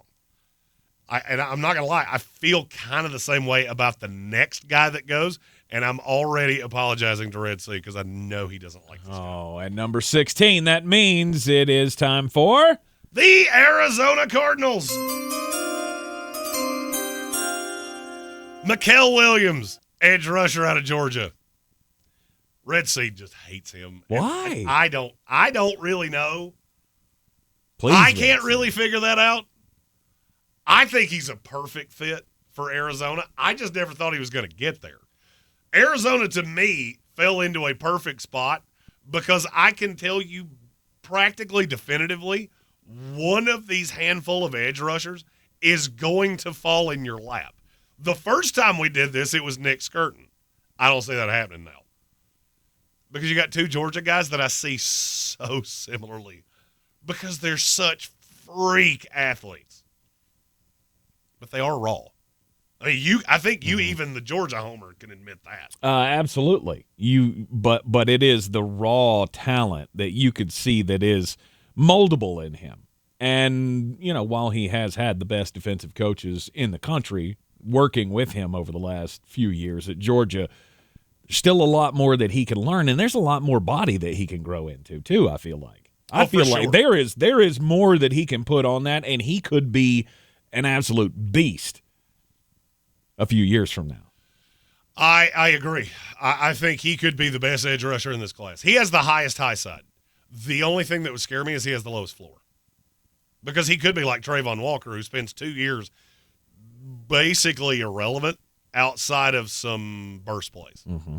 I don't think that's how that's going to go because there's one great big advantage into what he's going into in Arizona.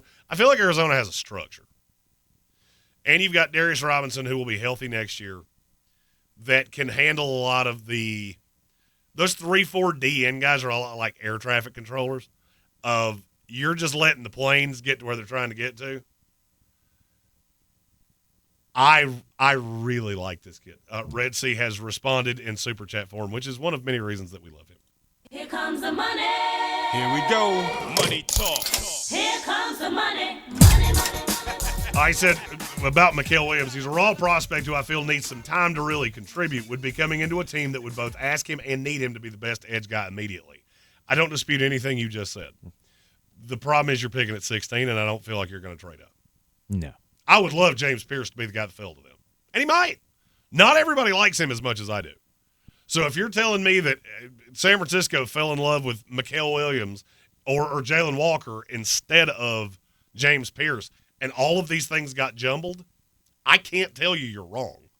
That's one of the things about doing this so early is that this is where I think it sits now. We have a whole lot of moving parts to get to that ultimately lead to when this – the draft's a lot like a jigsaw puzzle. Right now we got 5,000 pieces and we have a picture on the box. Now we got to figure out where all the pieces land, which is probably my best segue ever into what I'm getting ready to say. Tank, at this point in life, you are a bit of a busy man. I am. Jack of all trades, if you will. You're doing a lot of things around this here radio ranch. So, as we were conspiring the draft, we started doing scheduling things because, we're going to be at the Super Bowl. We're going to be at the Combine, and you will be with me for all of those trips. Yes. However, the amount of content that we did when you didn't have 84,000 roles in this building and what we did last year was discrepant because you are pulled in other directions. So we've been trying to figure out a way to make Patreon and all those things work for an extended period of time. I told you at the end of the last year that I was going to be looking to sprout my little baby bird wings, and I can't give you all of the details. I can give you all the details of this right now. I can't give you the details of everything right now. Those are still being put into place. But we are going to launch a podcast with me exclusively. It will be me and all of my heathen draft friends doing the deepest dive you've ever seen on the NFL draft. That is from now until April. We will keep doing that in perpetuity. It will really focus in on the draft during football season. It will be more of like a passion project for me in the off season of I can talk about sports, obviously. I can talk about politics. I can talk about movies. I can talk about all kinds of things because I'm not just a sports guy. I like doing a lot of things. This will be completely uncensored. It'll be on Patreon. The best that we have conjured up at this point, the cost of it's going to be about $5 a month. We're not trying to make a fortune on that. We're trying to make it – I want to make this really cool in the Shane Gillis mold of, yes, it is paid for content, but it's paid for content that you get something that's so much more than what other people do. Over my travels, since we've been doing this ESPN show, I've become friends, and Tank can vouch for this, after doing some of the draft circuit with me, where we would go through a room and 5 people would, shake my hand or say, hey to me, and hey, who was that? I'm not 100% sure. I know his face, but I don't really know his name. I've been using the last few months. The draft is my passion. This is what I really like to do. I like spending about 6 months on the draft, and I need 6 months of outlet doing other things. So we're going to take the daily draft concept that we use on this show, and that's what it's going to be called, is the daily draft. It will come out in the mornings. In the beginning, it'll be about 3 times a week. 2 of them will be pre-recorded. 1 of them will be live. And then we will shield into more lives, less pre-recorded, but there will be more content as time goes on. All of these things are going to go up on our social medias tomorrow. Now, there's one further step to this. Anybody that does the annual subscription, which is, you're showing a lot of faith in me if you do that, to get all of the draft stuff. When we go to Green Bay in the spring for the draft and for the combine, we're going to have custom imaging made, which is our table skirt, the backdrop, all of those things. Your name will be on it. So when you see us on the screen, you'll be able to see your name in gold on the back plate, because basically you're helping to fund that, to do commercial-free things. We have great sponsors. We love our sponsors. We really like keeping a tight-knit group, and we don't want to shake that tree 100 times to do things. That's why we do things like this. But I got a lot of people that said, you didn't do as much draft content last year. This year I'm going to do way more of it, which is going to lead to me not being here in the studio every single day. I will be doing a lot of things from the Mullet Manor, but I'm really excited about it. I have a large name first guest that's been on this show before, very good friend of mine, that will be doing the first episode. We have not confirmed the date, which is why I'm not telling you who it is. But I'm really excited about it, and I wanted to cover this so people didn't think it was, oh, Jeremy's trying to do this thing without Tank. Tank is out of hours. There are no more hours for Tank to give. Precisely.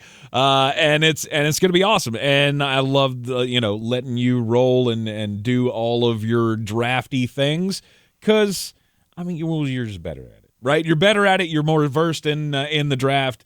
And I'll be there to support you however you need me to. Well, so, I'll pop in on an episode or two. For sure. No doubt. And you will still be involved in the draft content on this show. Of course. We wanted to get to this point because this is basically going to be the only mock draft outside of the draft season that we do on this show.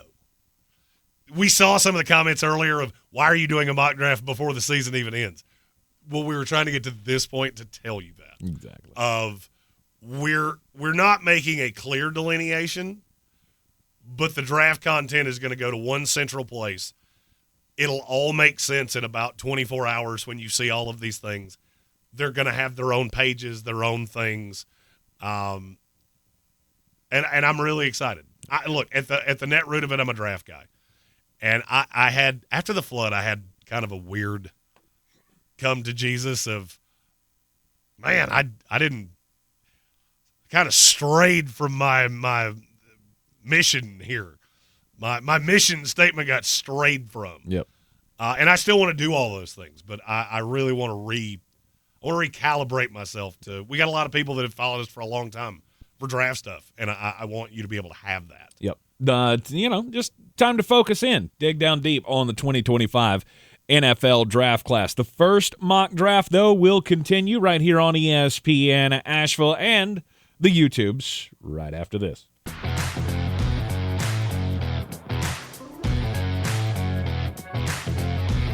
The Sportsocracy. Why are you smiling? Because I love football. We are the Sportsocracy. We're live on ESPN Asheville, and the first mock draft of the Draftmas season from at ESPN. Draft nerd Jeremy Green, the 17th pick, and the 2025 NFL Draft belongs to the Cincinnati Bengals. Oh, brace yourselves, folks. I told Tank before the show there's one pick that I know there's going to be a fan base that gets really angry at, and it's going to be this one. Kenneth Grant, defensive tackle out of Michigan. I know you took Chris Jenkins last year. I'm well aware of that. I considered Walter Nolan. Walter Nolan's a little undersized and a little bit rawer than I would want him to be. He does have a higher high side. Kenneth Grant is going to fix a good number of your ills, and I absolutely love him. No man that is 6'3", weighs 339 pounds, should move like that. Ever. It should not happen on the planet Earth. I get it. Chris Jenkins didn't really hit you in your feels last year. I understand that. This is the one that you actually wanted. For what I think is coming, and now this is, I will be 100% honest, of this is a speculative, I have a funny feeling I know what's coming in Cincinnati, and I think you're going to need the plug in the middle, and it's Kenneth Grant.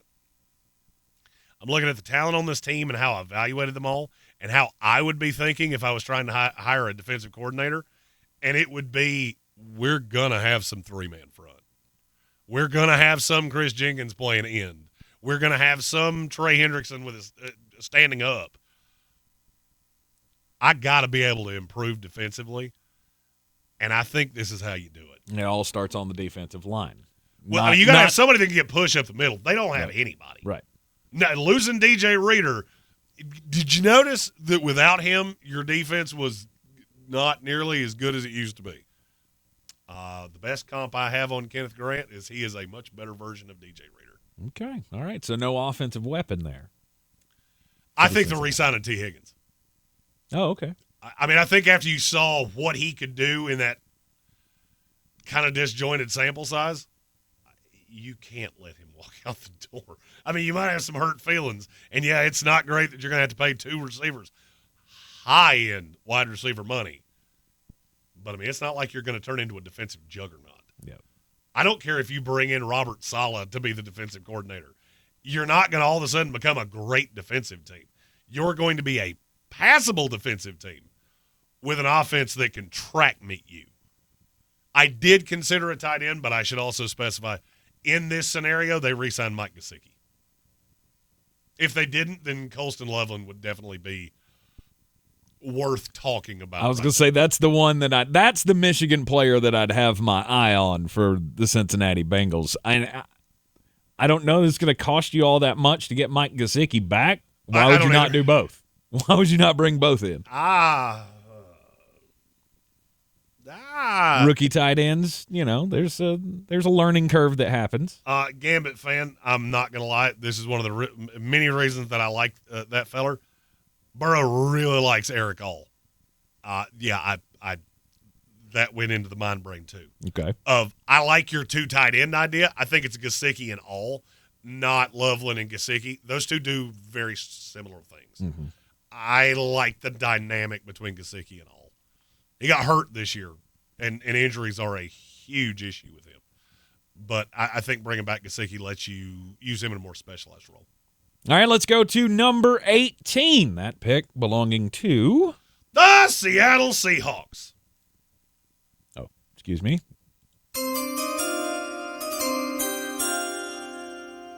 Cameron Williams, offensive tackle out of Texas. I can already hear the but he didn't play that much. But he got hurt. Yep, I got all those things. He is super raw. This is the spot that I look at with Seattle. I think your weapons are and we had somebody, I think it was Boom earlier, asked me if I thought that Seattle was headed off the cliff. I don't. I like a lot of the pieces they have. What's bothering me is I don't love your offensive line. and I think you need to take a shot. I love their defense. If you just look at the sum of all parts on that Seattle defense and you give it another year to mature, they should be phenomenal. Would I like to take a shot on a quarterback? Absolutely. There ain't one here. Mm-hmm. You're in better shape with Geno Smith and Sam Howell. I'm not going Jalen Milroe. I'm just not going to do it. And I'll save anybody asking. We're going to go through 32 picks, and none of those picks' names are going to rhyme with Jalen Milroe.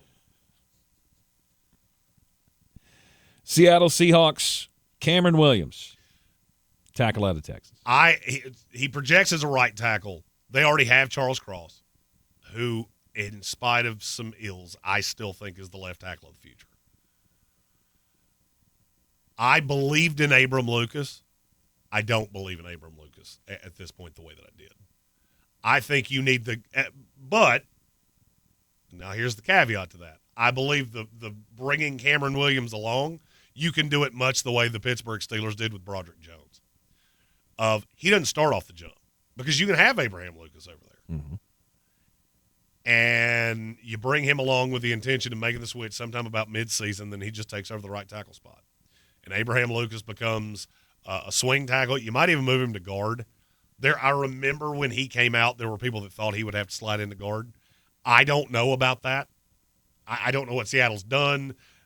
I don't know. Once you're 3 years removed from being a prospect, it's harder for me to say, well, this is what you did in college. Yeah, college was a long time ago. College was almost a presidential term ago. You remember the world 4 years ago? Yeah, neither do I. It's been a while. Been a minute. Been a while. A lot's changed in that time. The 19th overall pick in the 2025 NFL Draft. Moving on in the first Flowstradamus mock draft here. The Houston Texans. Another Senior Bowl combatant. I'm calling him that now just out of spite. Good for you. Walter Nolan, defensive tackle out of Ole Miss. If there is a player in this class that I will bet my left pinky finger is going to go higher than you think he is, it's Walter Nolan. He was the number one player in America coming out of high school. He went to Texas A&M, which was, well, not the greatest decision he ever made in his life. Then he went to Ole Miss, and I started seeing some of what I was promised. I think he can be an absolute dog in the league. And you know how you get the most out of a player like him? How's that? Put him between Daniil Hunter and Will Anderson Jr. You get that kind of push on the interior, you're getting into that four-man front that can be terrifying. I know somebody's going to say, but what about the offensive line? And this is a great time for me to say a little manifesto that I say every single year. You can only invest so much in an offensive line. You do realize you just took your right tackle in the second round a year ago. You do realize you just took your center in the beginning of the third a year ago. Yes. You just took Kenyon Green 2 years ago at 14 overall. You're heavily invested in Laramie Tunsil. How many picks are you going to throw at this? The Texans and the Jets are two teams that are heavily invested in the offensive line. It's not the talent. You got to get the right guy to coach them. Or you got to sunk cost and say, well, I boo-booed that. The problem is that the guy that would be doing that is the one that made the decision in the first place. Mm-hmm. That's a lot easier to do when you replace a GM to say, man, I don't know what that last guy was thinking. He was a moron. I just realized I have the wrong logo on Walter Nolan's little thing. Oh, it no. makes me so angry. I checked every one of those meticulously, and I still got it wrong. Shoot. Houston Texans, not a lot of money to play with in the offseason. They've got their draft capital, and there's nothing else. Like you got to make every pick count. You can't have a Kenyon Green pick, which, by the way, that was only 2 years ago. Yeah. Wow. Feels like much longer. And a good point from Ben Whitley. I'm not even sure. When all things are the same, he doesn't even start anymore because they slid Titus Howard into guard. Mm-hmm. They've already basically tapped out on that one. So it would be hard to tap out on Blake Fisher, who was horrible this year. or Juice Scruggs, who was more middle of the road. Mm-hmm. You're invested. You made the investment. You got to make that work. You know, it's like stock traders that. Well, I mean, I put all this money into Enron, but they were doing stuff that they ought not have been. So I'm just going to take more money and throw it over here. Yeah, eventually you run out of money doing that, and that's kind of where Houston's at. Yep. You got to make this work. All right, the first mock draft of at ESPN Draft Nerd here on the Sportsocracy. Let's get one more in before the top of the hour here at number 20. The Denver Broncos. All right, who's going to go play with Bo Nix? One job. Oh, excuse me. Don't make me bring back the fat AI baby. It's still in here. I'm not real sure where, but I know it's there. Colston Loveland, tight end out of Michigan. He's not as good of a blocker as Tyler Warren, and as I dig in on the thinner positions first. So I'm more versed on quarterback, tight end, safety, linebacker, and running back right now than I am wide receiver, offensive line, defensive line. As I went down the rabbit hole with tight ends, it became pretty obvious pretty quick. Colston Loveland's not as good as Tyler Warren. Tyler Warren's the one.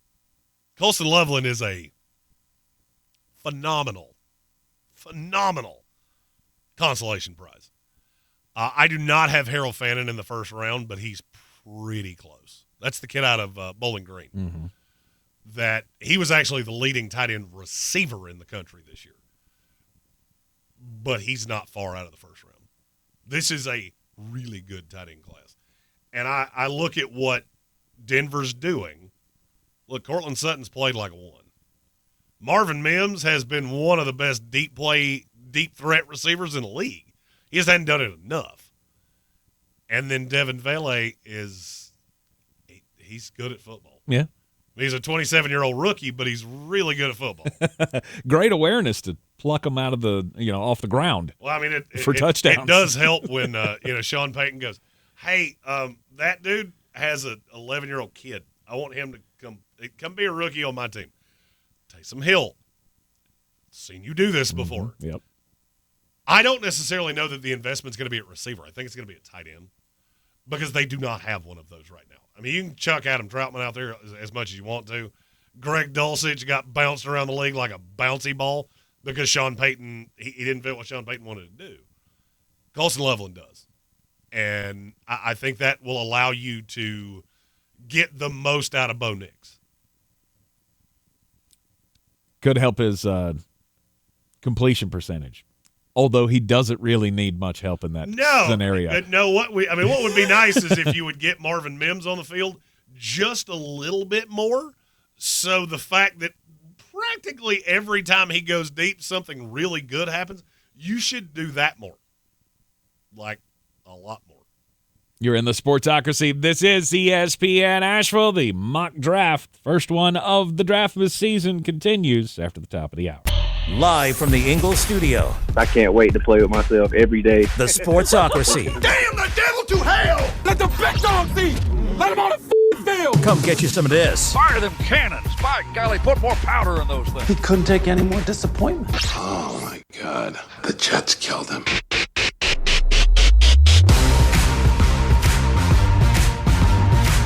It is ESPN Asheville, 92.9 FM, 880 AM, 1400. The Sportsocracy is live in the Ingalls studio and heard everywhere you go around the world on the iHeartRadio app, live or on demand, and also seen on YouTube. Just go to thesportsocracy.com, click the live video link, subscribe to the channel, join us in the chat, or you can follow us on all the social medias at The Sportsocracy. And today is the first mock draft from at ESPN Draft Nerd Jeremy Green for the Draftmas season. Gonna be a mock draft. And we call it a Mock Draft Wednesday. That's right. And it is time to get into the 20s. 20s. Number 21. Right, number 21 in the 2025 NFL Draft. That pick belonging to Fire them cannons. By golly, put more powder in those things. All right, make me happy, Jeremy. What are my Bucks going to do in the draft?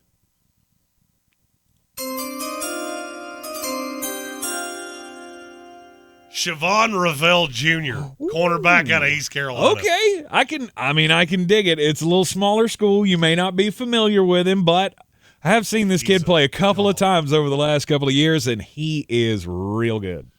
He will also break a record, I believe, as the first NFL draft pick ever that I can say we played for the same coach. Nope. Kyle Duggar, Lenore Ryan University. He wasn't a first-round pick. Oh, okay. Oh, that's right. He was like a third round. I think he went in the late second. Yeah. Okay. All right. Yeah, he will be the So first round. round. And I'm telling you, he's going in the first round. A little birdie told me that he accepted a bid to the Shrine Bowl. Mm-hmm. I don't know how. There's no way he's going to participate. I mean, he tore his ACL in October. I know medical miracles happen, but I don't think he's going to be doing anything on the field. He is. If you like Tariq Woolen, you'll probably like Siobhan Ravel. He's really long. He's a really good zone corner. I'm not sure that he can hold up in man. He wasn't asked to do that a lot.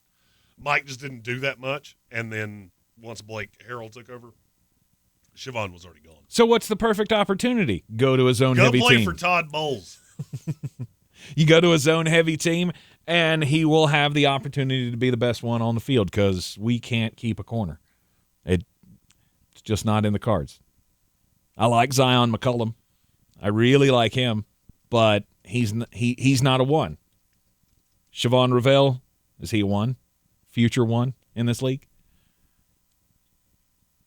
Siobhan Ravel, is he a one in this league? I think he can be. I really do. I think he can be. I like it. Good job for you. I think it's there are about 7 guys that I've already lined up with teams and gone, I'm going to shoehorn this into existence. And that's one of them. I absolutely love it. Yep. Let's go number 22, the Pittsburgh Steelers. It's a name that if you're not a total draft nerd like me, you're probably going, hey, why have you not said Luther Burden III? Yeah, that's. I've seen a lot of mock drafts that have him in like top 12. Yeah, and I can't get there, and I'll tell you why. It's not that I don't think he's a good player. I think he's a phenomenal player. He's small. He's small. I don't think he's going to test particularly well, and I've read this book before. I've told you 10 times. My best comp on Luther Burden's Deebo Samuel. Yeah. You get the ball in his hand, good things happen. Problem is, it might be kind of difficult to get the ball in his hands. So I've seen this where these guys fall, and I'm afraid that's what's going to happen to him. I've also seen Pittsburgh do a really good job of taking a talent that was maybe not as respected across the industry, and I go all the way back to John Brown when he was coming out of Pittsburgh State, and they make players out of him. Mm-hmm. I would love him here with George Pickens because to me, he's the exact opposite of George Pickens. He doesn't have all the physical tools. He just works so much harder than everybody else. Mm-hmm. And he makes the best of what he's got. Is he crazy? No. Then he's out. The Pittsburgh Steelers can't do crazy wide receivers. And look, they've drafted some that were not cuckoo for Cocoa Puffs. It's just the best ones tend to be. Okay. I mean, I guess here and there they have. They almost always only have one crazy one at a time, and I don't think George Pickens is going anywhere anytime soon. No. I believe you're going to be Although they did have him. Antonio Brown and Martavis Bryant at the same time. So I guess that kind of poo-poos the... They did, and they had Deontay Johnson and George Pickens at the same time. And Martavis Bryant wasn't crazy. He just really liked drugs. Like, all of them. Like all of the drugs. Plaxico, did he have a crazy teammate? Yeah, Plaxico just wasn't really good at the safety. Beating one or putting one on. Nope. That Can't was do a it. good joke. Yeah. And that came off the top of my head. By the way, don't point your fingers like that. You might get a penalty. Just be careful. Yeah. They don't like that. I'm much more worried about pointing my gun where Plaxico pointed his, which led to an exit wound out the back of his thigh. I feel unsafe. Pittsburgh Steelers taking not a crazy wide receiver in Luther Burden. I guess it could work. That is something you can get behind. I've got a couple Patriot things in the YouTube chat. Timothy O'Toole, a little bit behind, but Duggar was top of the second round. I knew he wasn't in the first. I just couldn't, and I thought he was in the second, but I thought he was later. 44 sticking out in my head. That might be, I don't know, my brain works in a weird way. And Tyson Carter asked, he was joining late, saw that we went Banks for the Patriots. Is it insane to go Abdul Carter for the Patriots, or are you just going best player available? It depends. I've got to prop up Drake May. I'm not taking a defensive player with the Patriots. Mm-hmm. I'm not. I don't care if it's – I love the idea of Travis Hunter, but it's as much because of what he can do at receiver as it is playing corner. If Travis Hunter was there, yeah, I'm doing that. Outside of that, I'm going best offensive lineman on the board because your offensive line's bad. And I think you really hit on Drake May. You got to prop him up. So either you go the receiver to prop him up. I think you already have those and receivers pretty deep. So that's why I went offensive tackle. Yep. I would not go Abdul Carter. Yep. Give trash talk points to Stephen Tao, the Baltimore Ravens fan, who says, just give him time. He'll be crazy if he does go to Pittsburgh.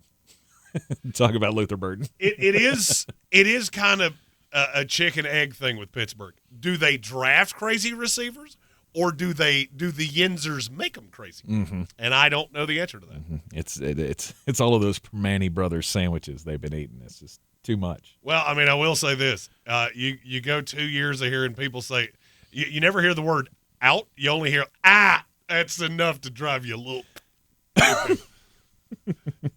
Go I don't know what that means. I haven't hung out around a lot of Pittsburghers, so. Oh, now I will say, you ever seen that the Spider-Man meme where they're all pointing finger guns at each other? Yes. Me making fun of somebody's accent falls into that. Of course it does. You don't have much room to talk. Sling blade. Mm-hmm. I know. I'm self-aware. Gambit fan says Yinzers. They're called Yinzers. That's what I said. No, I called them Pittsburghers. Yeah, and see, I like that better. Yinzers. No, Pittsburghers is better. No, Yinzers doesn't make any sense. Pittsburghers is a restaurant, first of all, and Yinzers is what they're called. Mm-hmm. That would be like somebody. Okay, let me give you an example of what you're saying. Right yes. now. So what would you call people from where we're from? Ashevilleans.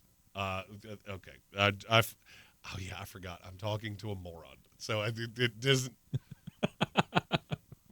If what you basically just said right there would be somebody coming down here and going, "How y'all Appalachians doing?" First person ever said it to me, I will open palm slap you with the backside of the pimp hand. Y'all Appalachians. No. And I'll talk to you like a bad dog. No. You do not do that again. I don't know what that was. No. All right. You're in the Sportsocracy. Oh, Stephen Tao. What? I can't say that, but I wish I could. Yeah, that's not. I wish I could say it. Good for you. And on my new podcast, I will be able to. Mm-hmm. Mm-hmm. Secret points for Stephen Tao. Let's go. Secret points should be a thing. Why did we just think of that? We've been doing this for 4 years. We just came up with secret points. Yes, secret points. It's a thing from now on. We'll make a note. Let's go to the 23rd pick in the 2025 NFL Draft, and the Los Angeles Rams will select Benjamin Morrison, cornerback out of Notre Dame. You talk about a kid that I am drunk in love on. I love Ben Morrison. I think this kid, had he not gotten hurt, I think he would have wound up in the top 10. And a smart team is going to see him, like that team that sat back and let Jared Verse fall in their lap last year, and go, that's fine, gimme. Come on down. You can come be the number one corner here, and we are going to love you a lot. He's so talented. One of the things about the college football playoff that's, I'm not going to say it's lessened it for me, but I hate it, is that there are a handful of guys that are not playing in this thing. Benjamin Morrison's one. Josh Simmons at Ohio State's another. I just wish I could see those guys because you're like first-round talents, and I would love to see you in this vacuum. When you really break it down, there's not a ton of first-round talents between these four teams. Just think about it. How many Texas guys have I said? 2 offensive linemen. Mm-hmm. One of them's not playing. Mm-hmm. How many Penn State guys have I said? 2. How many Ohio State guys have I said? None. Not nary a one. Interesting. I knew that going in, and it still caught me. Now, you get a lot of guys in the last 10 picks here that are playing in the college football. I was going to say. Or are on teams that are playing. There better be some coming up soon. There are a few. Yeah. All right, Benjamin Morrison to the L.A. Rams. I think they need a number one corner. They've been hurt by number one receiver. I go back to that Cardinal game early in the season where they just got lit up like a Christmas tree. It's because you just don't have the guys.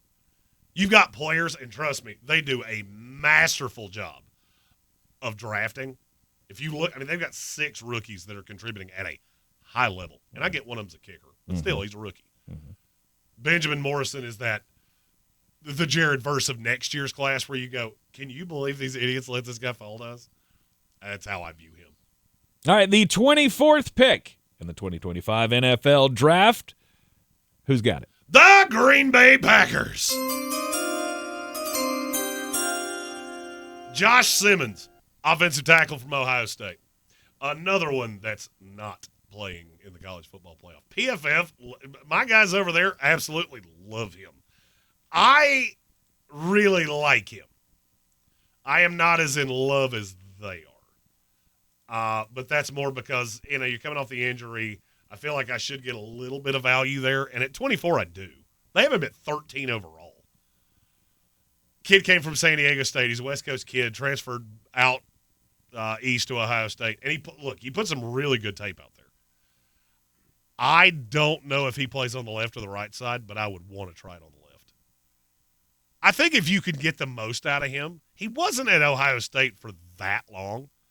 So there's a possibility there's a whole other step with him. He's just a freak of nature athletically. And I think you could have a stalwart left tackle over there. You also have Zach Tom that I'm pretty sure can play every position on the offensive line. Here's what you need to avoid. Rasheed Walker playing meaningful snaps ever again. And it's one of the final pieces for a team that has just about everything you could want. Green Bay's in that great position of you can take practically anything but a weapon. Mm-hmm. You have a billion of those, and you're going to figure out a way to sign them. I really look into the trenches. I think that's where they need help. I wouldn't mind another corner, but Josh Simmons being on the board, that team being as good as it is, I can take a shot. All right, you're in the Sportsocracy, and this is ESPN Asheville, 92.9 FM, 880 AM, and 1400 on a Mock Draft Wednesday. The first mock draft of the Draftmas season continues after this with pick number 25. This sandwich is not just spicy, it's flavorful. Hi, this is Patayo. And this is Elsa. And a little thing I love about the Chick-fil-A Grilled Spicy Deluxe Sandwich is that spicy kick. Because the spice comes in at just the right moment. Oh, no. A little thing I love is that cilantro lime sauce. It's a fun blend of zesty and bold. That's what really makes me happy. Are you going to eat all your fries? The Sportsocracy. We treat star athletes better because they're better people. That's not fair. Life isn't fair, kiddo. Get used to it. We are back in the Sportsocracy on ESPN Asheville. It's 92.9 FM, 880 AM, and 1400. We're heard everywhere you go on the iHeartRadio app. Continuing with the first mock draft of the 2025 Draftmas season. And just to reiterate, this will probably be one of 2 that we do on the live YouTube show because as we announced in the last hour, I will be starting my own independent little draft project next week. That's right. You want the deep diviest of draft content? Oh, you have no idea the depths of nerd that I will go to. Tank can tell you. Oh, yeah. Who was the It can kid? get scary. I can't remember the kid now. I remember Seattle drafted him. I told you his dog's name, and you just looked at me like, what the hell is the matter with you? Yeah. I do not remember the kid nor the dog, but I'm sure if you heard his name, Jeremy would go, yep, that's that guy. That's the one. That's the one. God, that's going to drive me nuts. Yeah. But that was when I looked at him and went, you care way too much about this. You are not of this world. I don't even kind of care what his dog's name is. Oh, I don't really care what his dog's name is. It's just a piece of information that I knew, and it came into conversation somehow. Yes. And that conversation was, hey, look how much I know. That guy's dog's name is Bingo. That was kind of how that was phrased. Now, I mean, this year, the times are changing. This year, I'll be able to tell you what Travis Hunter's girlfriend's boyfriend's name is. I have resisted the urge to make that joke for way too long. That was points. Tell me for where me. he gets drafted, and I'll let you know how big his alimony payment's going to end up being. That was points for me. And if you don't know what I'm talking about, Google it. It ain't hard to find. All right, let's go to the 25th pick in the 25 draft. It's cold-blooded. The Los Angeles Chargers. Shamar Stewart, edge rusher, Texas A&M. I think this kid's going to end up being a 3-4 defensive end and going to be a real good one. And if you look at what the Chargers have right now, they're building something pretty special. Because you look at all the pieces and the young guys that they hit last year, that secondary's looking much better than it did. Mm-hmm. Now you add a guy that can get that interior pressure when you're lined up in base alignment, that can get – I think he can play defensive tackle. He kind of reminds me of – and this is not an example that you would want to hold a lot of water to, because he has not survived well in the NFL. You remember Cameron Thomas was drafted by the Cardinals, wound up with the Chiefs, came out of San Diego State. Yeah. Kind of reminds – he's a much better version of that. What position does he play? Yep. Defensive line. Shamar Stewart, defensive lineman, Texas A&M. Well, do you play tackle or edge? Yep. Yes. Yes, I do. Yes, I do. You know what I do? I see quarterback, get quarterback. Now, that being said, he got there are some rough edges on him, and I think it's because he has been bounced around positions. He's played over the tackle. He's played inside the tackle. He's played in the A-gap.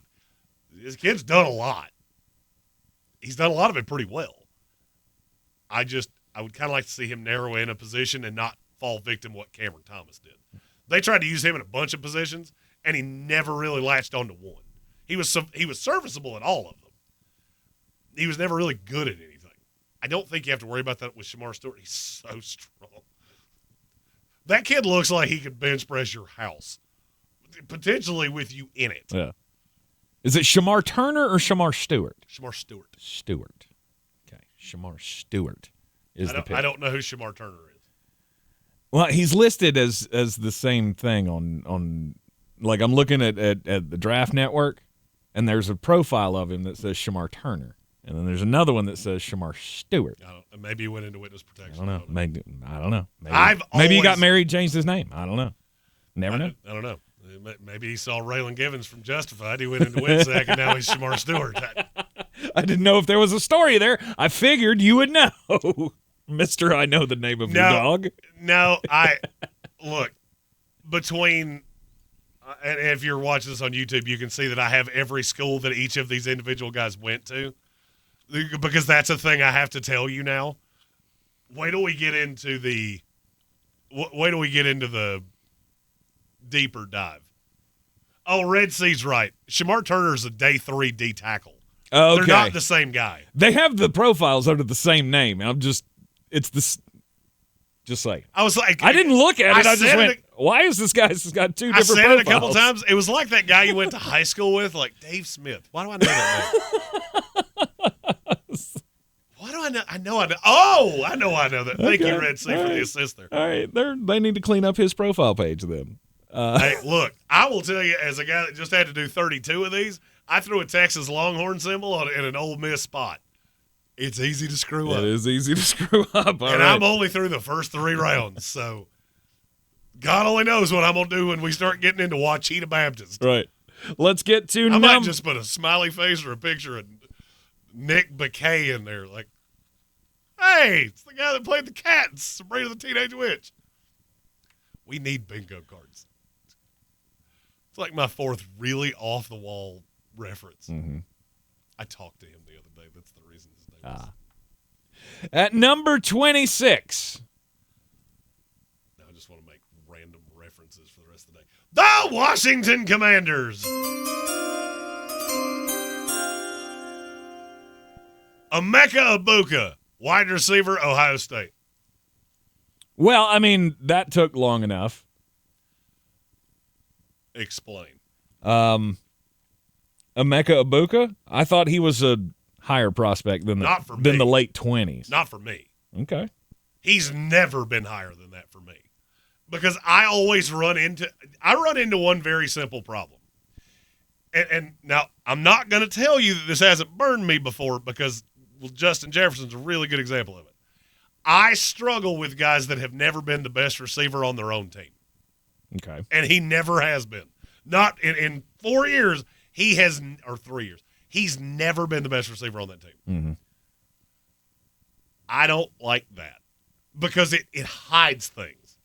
I've seen way too many guys over there. There's way too many RJ Sowards out there where, hey, I had this guy on the other side that made me look like a superstar. Yeah, because you never saw the best corner on a team ever. Can that burn you? Sure it can. And I'm not saying the kid doesn't deserve to be in the first round. Mm-hmm. I see people put him in the top 15 and immediately go, are you on drugs? Because that does not make a whole lot of sense. Well, it's just having a lot of faith, I guess, in a guy that never got the attention maybe that you would want a college number one to have. It is rare that guys step into that position. Here's where my issue comes in with that. And give me 15 seconds to run down the rabbit hole here. Yeah. It is hard for me to expect a guy that's never seen number one coverage in college to come into the NFL and be able to deal with number one coverage in the NFL. Now, where a spot like Washington works out is you're still not going to see number one coverage because you have the other Ohio State guy on the other side that's going to keep that far away from you because Terry McLaurin's a dog. I think they have a handful of threes. Luke McCaffrey may be a 3 in time. De'Ami Brown, I think, can be a rotating piece that can hit you over the top. Olamide Zaccheaus, and I don't see a 2 there. Mm-hmm. I need a 2. Emeka Egbuka's a 2. And that's where I'm at. I struggle taking number 2 receivers in the first round.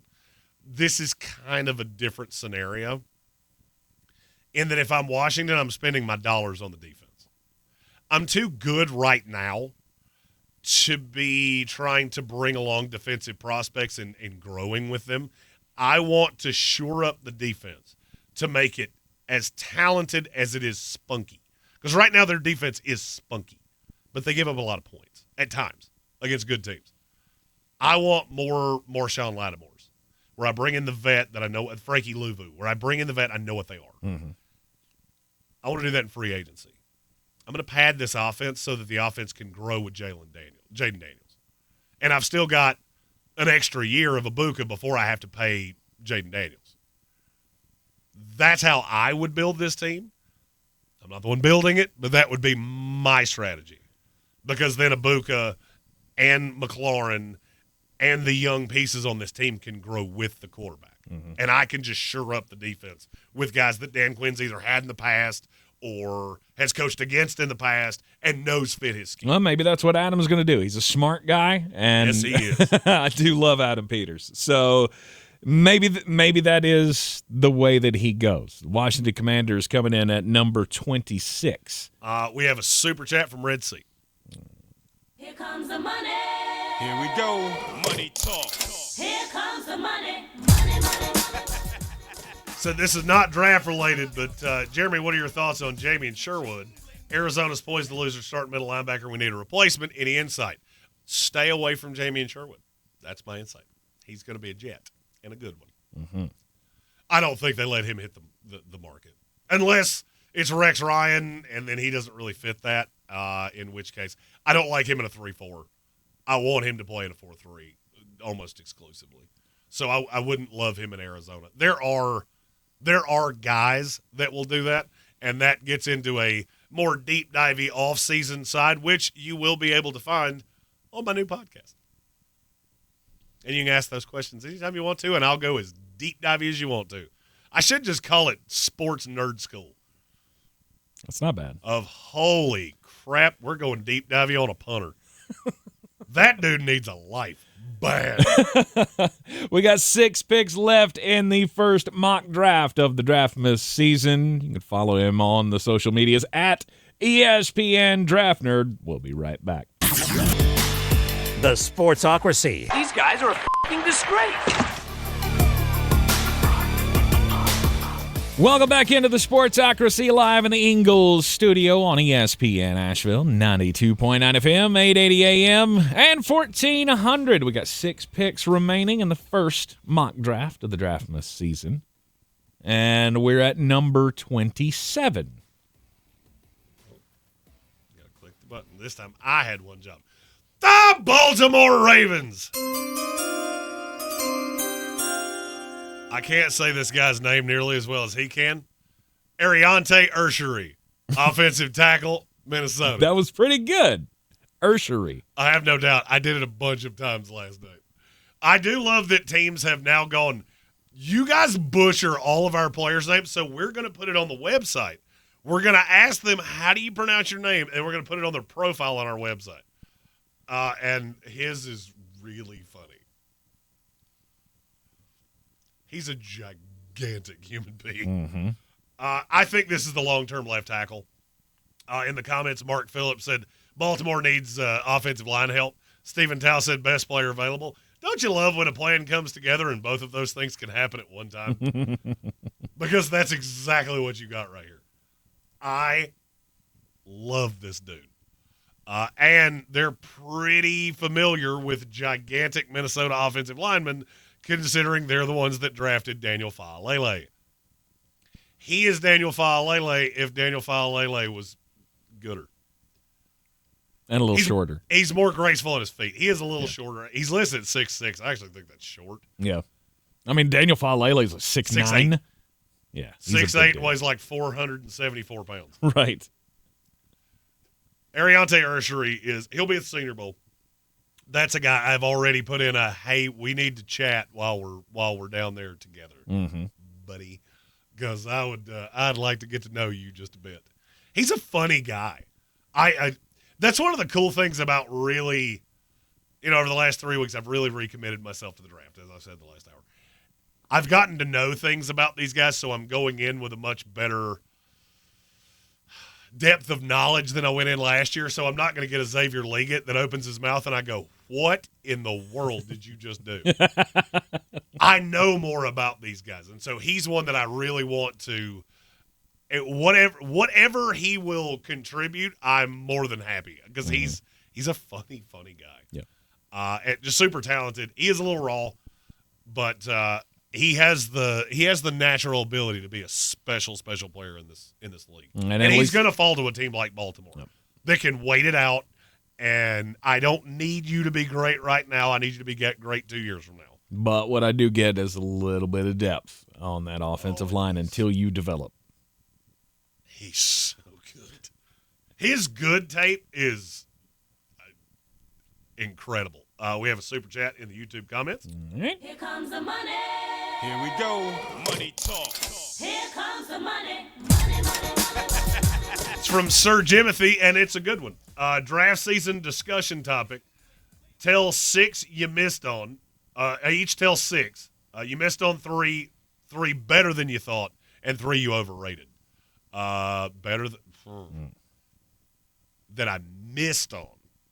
Justin Jefferson would be the most obvious. That'd be a big one. And you go back and listen to it. I didn't say Justin Jefferson should be working at Home Depot. I just didn't like him as much as Tank did. Yeah. And it was the same thing I said about Emeka Egbuka. He's one that's better than I thought. Mm-hmm. This feels like a daily draft topic that we should do tomorrow. Yeah, we can do that. Yeah. Well, yeah, we can do that. Yeah, it sounds that. I love it when plan comes together. Give us some time to think on it, because my brain doesn't work that way. I can't recall things like Jeremy can. And we still have 5 more picks that we need to get to before the end of the hour. And that gives me a night to go back through my notes and the Excel spreadsheets where I have numeric grades on every player that's come into the draft in the last 14 years, and I can go back and go, whoo, that was too high. That was way too Mike Williams, Detroit Lion wide receiver Mike Williams. That's almost invariably going to be one of mine. Good God, I thought he was going to be so good. He was not. He was no that good.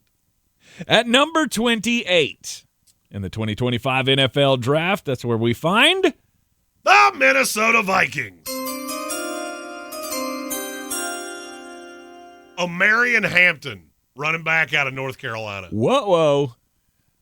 Now we're talking. I had a feeling you would like that one. Yes, I do. Because, Omarion Hampton is a dog, has been a dog for a couple of years. I mean, playing for the Tar Heels. And him as the heir apparent to whatever is going to happen to Aaron Jones. I think you have another year of Aaron Jones. You can have them together for a year. Omarion Hampton is so close in terms of grade for me with Ashton Genty. The only difference is he did not have the opportunity to go through a Boise State schedule. He did not get his team to the college football playoff. He did not finish second in Heisman voting. But in terms of look at what the good of Javonte Williams has been. And he's better than that. Mm-hmm. There's nothing he can't do. I think he can come into this league and be a top 12 running back immediately. And I think in the right situation, which Minnesota with Sam Darnold, by the way, highest completion percentage in the league on play action throws. Do you know who that is? Who? Sam Darnold. By 6%. Wow. Sam's really good in play action, and that's with a run game that's been hit or miss. Mm-hmm. There's been way too much Cam Akers. I saw this early in the process, which we are still early in the process, but I saw it weeks ago, and, yeah, that's where I'm going with that. All right, at number 29.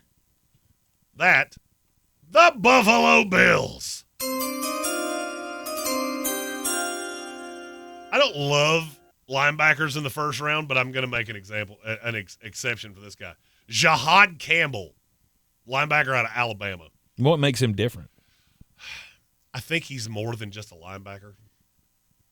I think he can fill that Matt Milano role because, look, I like a couple of the young guys that Buffalo has.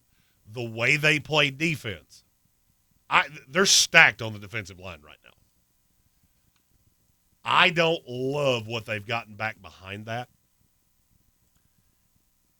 It's not that I don't love the player. I just think you need one that ties it all together. I would love to give you a corner.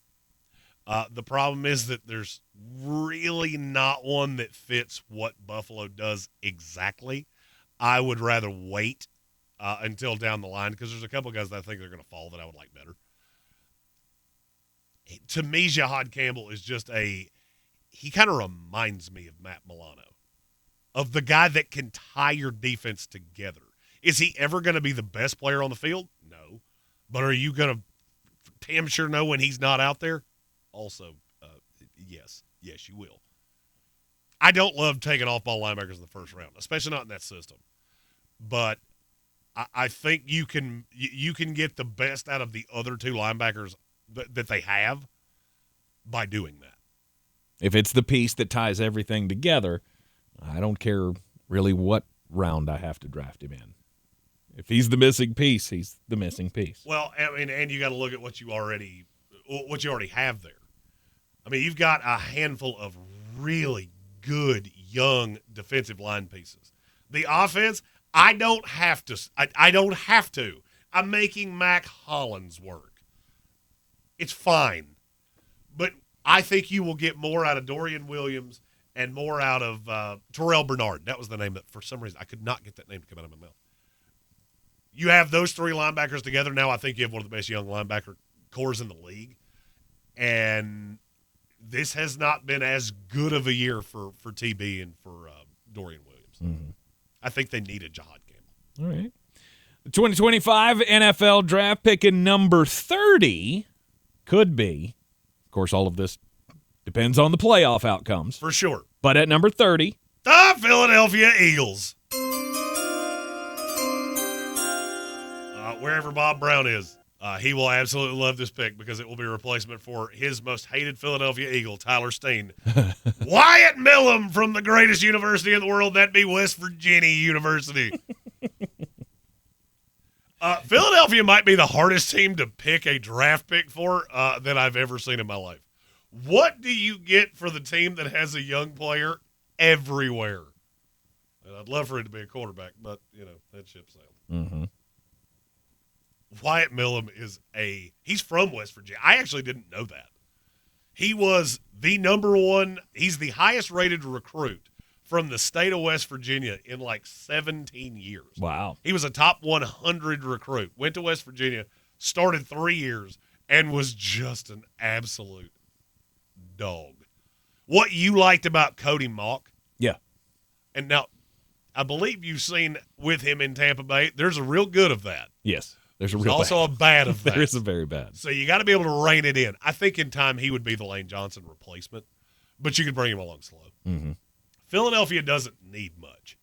I mean, yeah, I could give you a fourth receiver, but you did invest draft capital in Jahan Dotson, so I don't think you're going to tap out on that quick. I like to refer to Cody Mock as toothless aggression because he just I want to call his agent and sell that. He just gets a little crazy sometimes, and it's I want to rein you in, keep you in a box. God, and his last name is a WWE logo upside down. Yes, it is. Oh my God, that's the most brilliant thing you've ever said. I want to call his agent right now and go, I'm going to sell you this idea, and you go make a bunch of money off of it. Yeah, all I want is a jersey. That's all I want. And I want the 69 jersey. And Wyatt Millham he's kind of in the same boat. He's a little more controlled than Mount, but he's a downhill guy. He will really help in the run game. Some people think he will be a guard. I don't see that. I think he's long enough and he keeps things out of his body to the point that I think you can put him on the outside.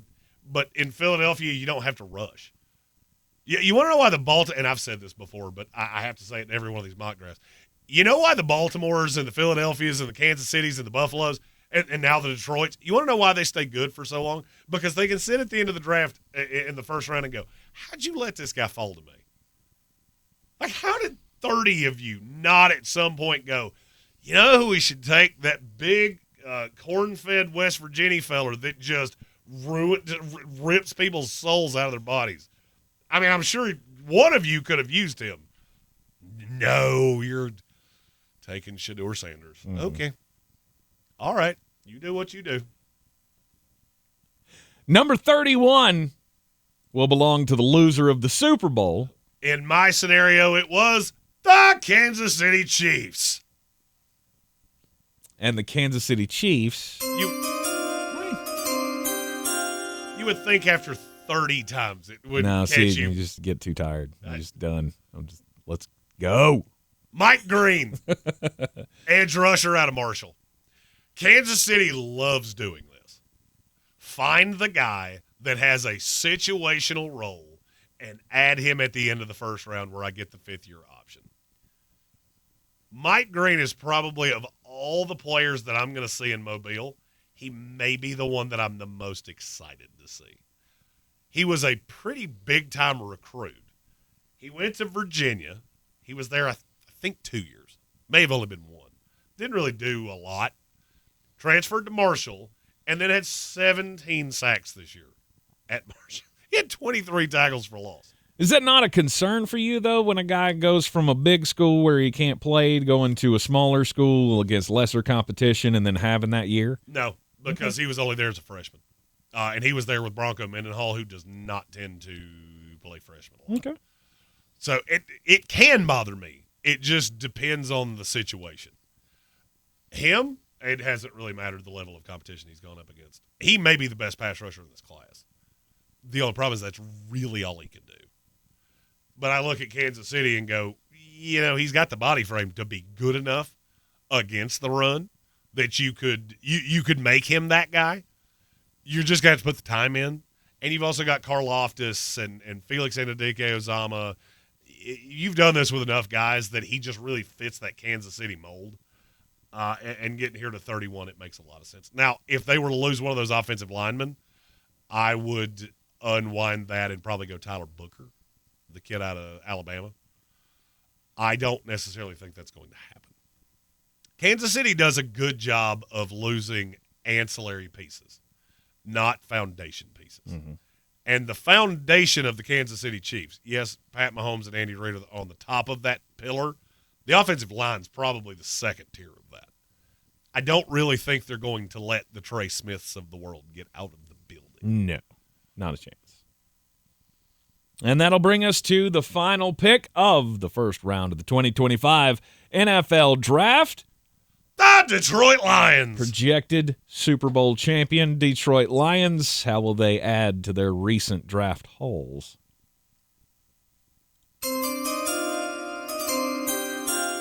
He's officially gone full pregnant pause of I keep forgetting to do it every single time. Landon Jackson, edge rusher out of Arkansas. If there's ever been a kid in the history of kids that was a Dan Campbell guy more than Landon Jackson, I'm not sure who it is. So Landon Jackson has alopecia, the same thing that Josh Dobbs has, where he has literally no hair on his head. Yep. He is one of the most on-brand. You see this bald guy that tapes his hands up like he's Freddy Krueger and just absolutely ruins people's souls. I watched him last year at Arkansas and went, if that kid doesn't end up with the Detroit Lions, I'm not as good at this as I think I am.